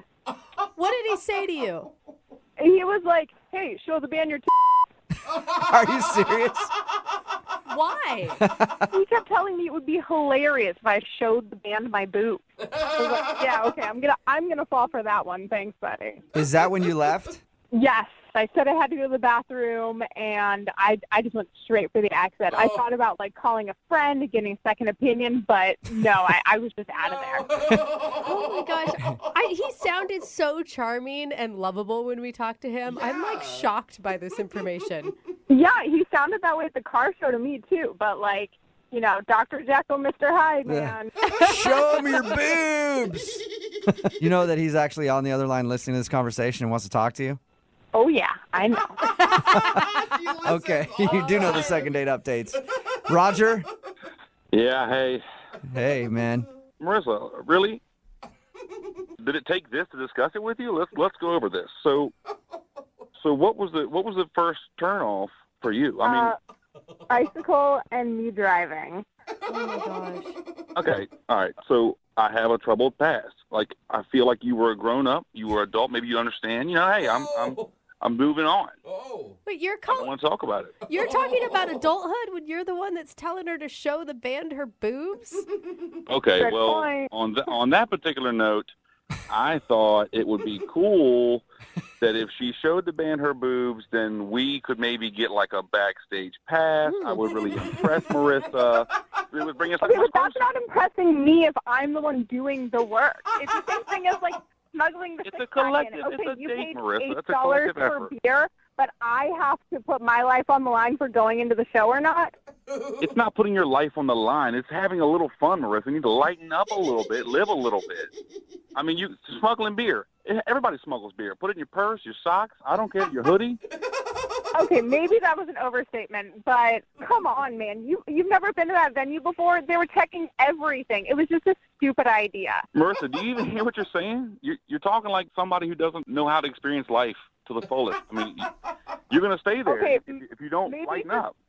Maybe your definition of living life to the fullest and mine are a little bit different. And why wouldn't you be? You have socks. You could smuggle beer yourself. Why does she have to do it? She's a gorgeous female. She can get away with a lot more than I can. Oh, my God.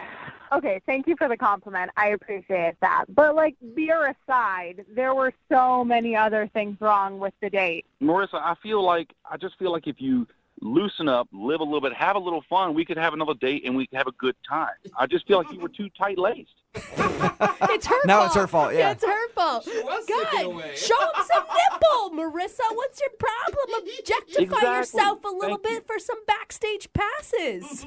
Amen. I was being sarcastic. Listen, if I'm really that boring, why do you want to go out on a date with me again? Because you're at a car show. Most girls don't go to car shows. So, boom, right there, you're my material. Oh, my God. Yeah, and I thought you were my material, too, but you don't even own a car. But he's got car ouch. jokes for days.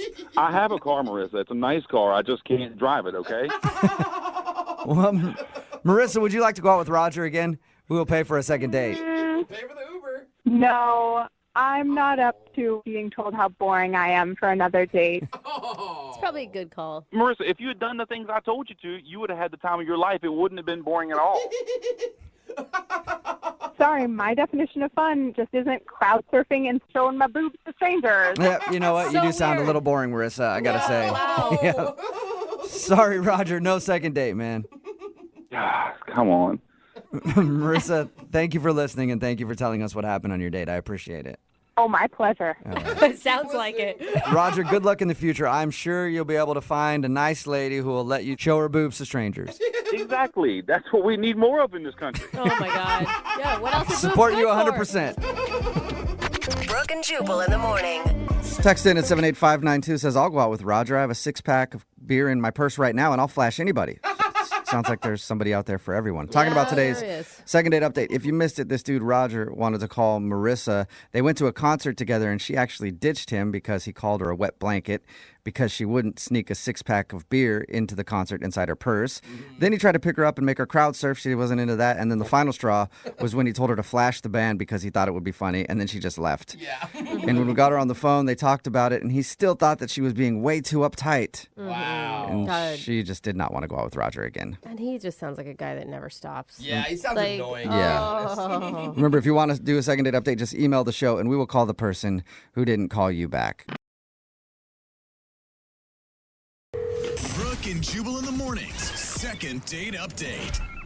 There are a lot of careers out there that women find attractive. Firefighter, proctologist. What? Who can forget the sexiest career of all? A carny at your What? local fair. No one has ever said Oh, that. yeah. No. Carnies are always sexy. Ladies get so fired up Oh, my God. when they see a fair employee. Okay. And that's who we have on the phone today. Daniel is a carny, I guess. How you doing, Daniel? I'm pretty good, man. How are you guys? Not too bad. So your email says that you work at a fair, and that's where you met the girl you want to call today? Yeah, I'm kind of like in between jobs. My buddy got me a job at fair. Okay, don't try to downplay that job. That is a career.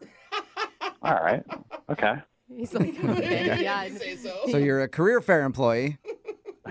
And yeah. tell us about the girl you want to call today. What's her name? Her name's Alexis. Alexis. And how did you meet her?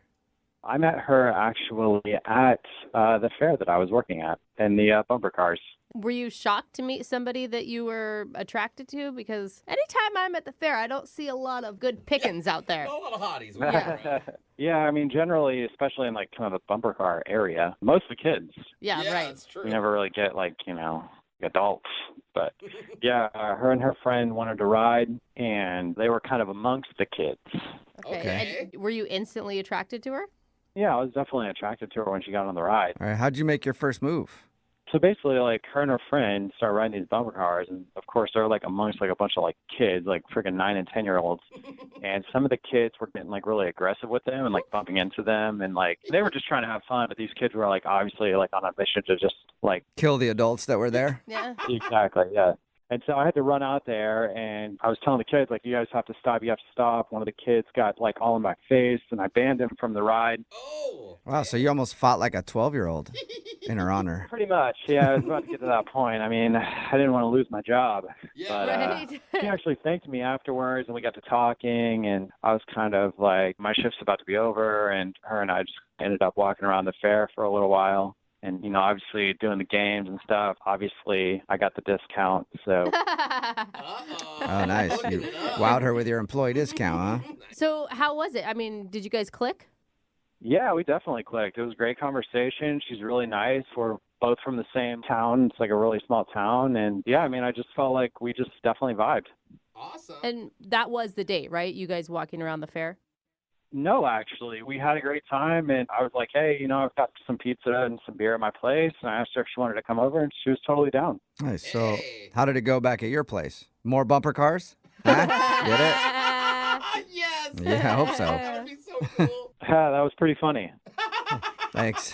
So, I mean, was it action-packed, though, back at your place? I mean, did you guys just hang out for a little while, or did you guys make out, anything like that? We just kind of kicked it back in my place. Like I say, you know, we were just kind of drinking and just kind of chilling, talking, great conversation. Okay, cool. So no makeout session at your house then? No makeout session, just a nice little hug session. That's a hug session. Hey, it's It all was like, session. yeah, like a long session of hugging, or it was just a normal hug, and that's all you got? It wasn't even a session. It was just a small hug. Oh, okay.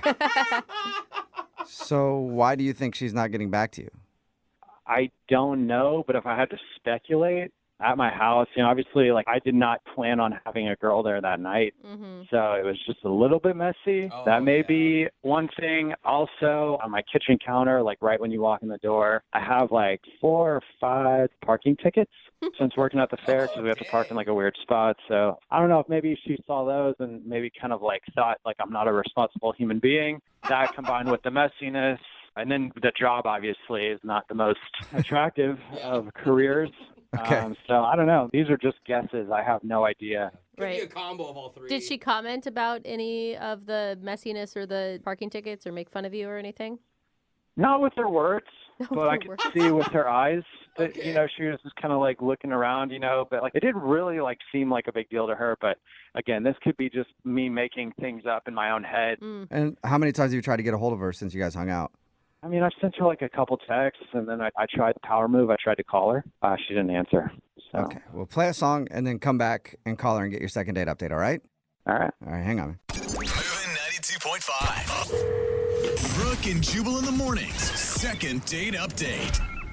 If you're just joining us for today's second date update, Daniel is on the phone and he wants to call a girl named Alexis. They actually met at the fair because Daniel works at the fair. She was in the bumper cars and she was apparently being harassed by kids in there who were trying to kill her with the bumper cars. And he went in, kicked a few of them out, ended up hanging around at the fair all day together, and then went back to his place. I think maybe the reason she's not calling you back, Daniel, is because when you guys were at the fair, you probably went into the House of Mirrors and something looked larger than it actually was.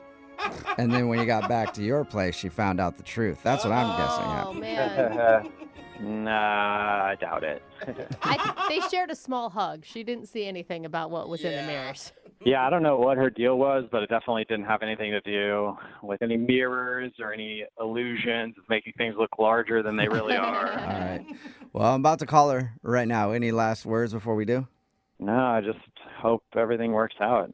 If it was, I mean, you were kind of like guessing that maybe it was a couple red flags, like your messy apartment and the fact that you work at the fair. Do you still want to go out with her if that's the case? Because it seems kind of judgy. I mean, I'd like to go out there again. I mean, if I met somebody at the fair who was working there, I'd probably judge them too. Okay, right. so you get it. All right. All right, well, I'm going to dial her phone number right now. Here we go.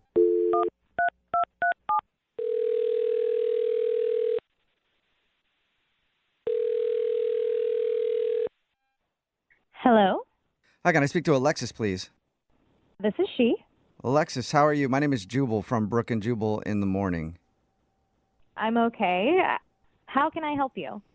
Well, I'm calling you today because we actually got an email about you from somebody that listens to the show. Okay. It's a segment we do called the second date update. That's where if you go out on a date with somebody and then end up not calling them back after, they can email us to get you on the phone and find out what went wrong. So how can you help me? You can help me by telling me why you're not calling Daniel back. I don't know how many Daniels you've been out with lately, but I'm talking about one specific Daniel who works at the fair. Yeah. That Daniel. Yeah. It just didn't work. We weren't vibing, you know? Really? That seems pretty simple. Yep. According to him, you were. I mean, like, things are great at the fair. It's kind of dorky to work at the fair, but I get it. Like, times are hard. You got to take the jogs you can take. And, like, it was just, like, when we went back to his place, it was just, like, I don't know, really small and, like, super messy. Yeah, he did tell us he thought maybe you were turned off because his place was messy. He said he also wasn't planning on having somebody over, so. Yeah, but the crazy thing is, like, it was so messy and it's so small, but there's, like, barely any furniture there. What's there? There's a reclining chair, a little, like, card table, and he has a TV. So not enough furniture for you. I mean, I get it. Like, walking into a guy's house when it's super sparse and there's basically cardboard boxes as end tables is sometimes like, oh, man, this is a project. Is that what it felt like? Yeah, and, you know, at first I was like, oh, maybe, like, he's in transition, like, you know, new job or temporary job. Maybe this is a new place. But he's lived there for over a year. Yeah. So basically you walked into his house and his house is what turned you off. Yeah, I mean, we're not, like, in college anymore, you know what I mean? It's not like a barren house where we drink beer and have pizza. It's like, you know. But isn't that what he invited you over to do? Drink beer and have pizza? It wasn't just that. There's just something really weird. Like, there's this one really weird thing about him. Can you tell us what it is? So I noticed amongst his, you know, his chair, his table, and his TV that in the corner there was a dog bed. A dog bed? Oh, cute. He has a dog? You know, you would think he has a dog, but that is, in fact, his bed. What? What? Sleeps in a dog bed? No. He sleeps in a dog bed. Are you sure? Why? I mean, were you making that assumption or did he tell you that? Oh, no, I asked. I was like, oh, my gosh, do you have a dog? I love dogs. And he was like, oh, no, that's my bed. And I thought it was a joke. And he went over and he laid down in it. And he's like, join me. It's so nice and soft. I'm like, okay, like, whatever. So, like, yeah, I tried the dog bed, still being like, maybe this is a joke. And then he was, like, dead serious. This is his bed. It's, like, the best sleep he's ever had. It's not worth investing in a mattress. Like, it was so weird. Is he actually proud? He's proud of sleeping in a dog bed? Well, I guess he's not proud enough to tell you guys that, but he was sure proud when I was there. I just picture him, like, walking around in circles before he finally laid down. Messing with the blankets with his mouth. Yeah, I wouldn't be surprised. Oh, my God. What did you say to him? Once I realized this was like a real thing, I was like, I gotta get out of here. This is like, you know, like serial killer kind of weird. And the worst part was he definitely has those like sad puppy dog eyes. And when I was like, gotta go, and it was just like those sad eyes. So I gave him this weird quick hug and then was like, bye, which to me, I thought was very clear. That's not working. I'm out. I cannot believe you went on a date with a carny that sleeps in a dog bed. That sounds fitting. Wow, that sounds even weirder when you put it like that. Yeah, it does. Well, guess what, Alexis? It's going to get a little bit weirder still because Daniel is actually on the other line and wants to talk to you. Hey, Alexis. What? Yep. Oh. Hey. Is this really happening right now? Is this one of those like game shows? Have I been like punked or something? No. First of all, like, you didn't mention you were upset about my bed. And I'm legit, like, wondering why, like, you would think that's a weird thing. What? I mean, I guess it could kind of come off as just a little bit weird, but, like, until you actually try it out. I'm legitimately confused on how you don't think this is a weird thing. Well, I mean, is it normal for people to sleep on mattresses? Yes. Yeah. I think so, yeah. Is that how, like, people have always slept? Have they always slept on mattresses? Really, it's just something keeping you off the ground.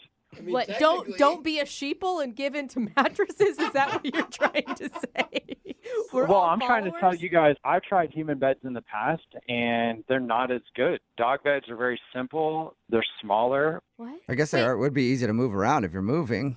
No, but for real, like, are you just having some serious... I mean, we get it if you're having some serious financial issues and you can't afford a bed. Like, No, it's not. It's nothing like that. I had a dog in the past, and I bought my dog a dog bed, and he was not interested in it at all. Like, he didn't sleep in it. And one day I was just chilling around the apartment, and I just tried to take a nap in it.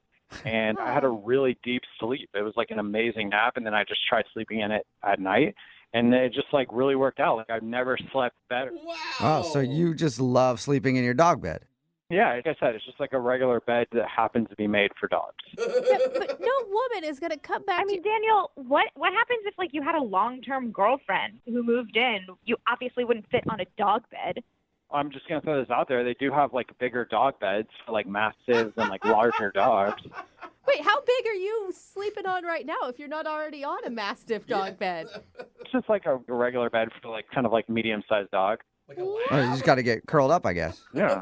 It forces you to get like curled up in like a really nice position.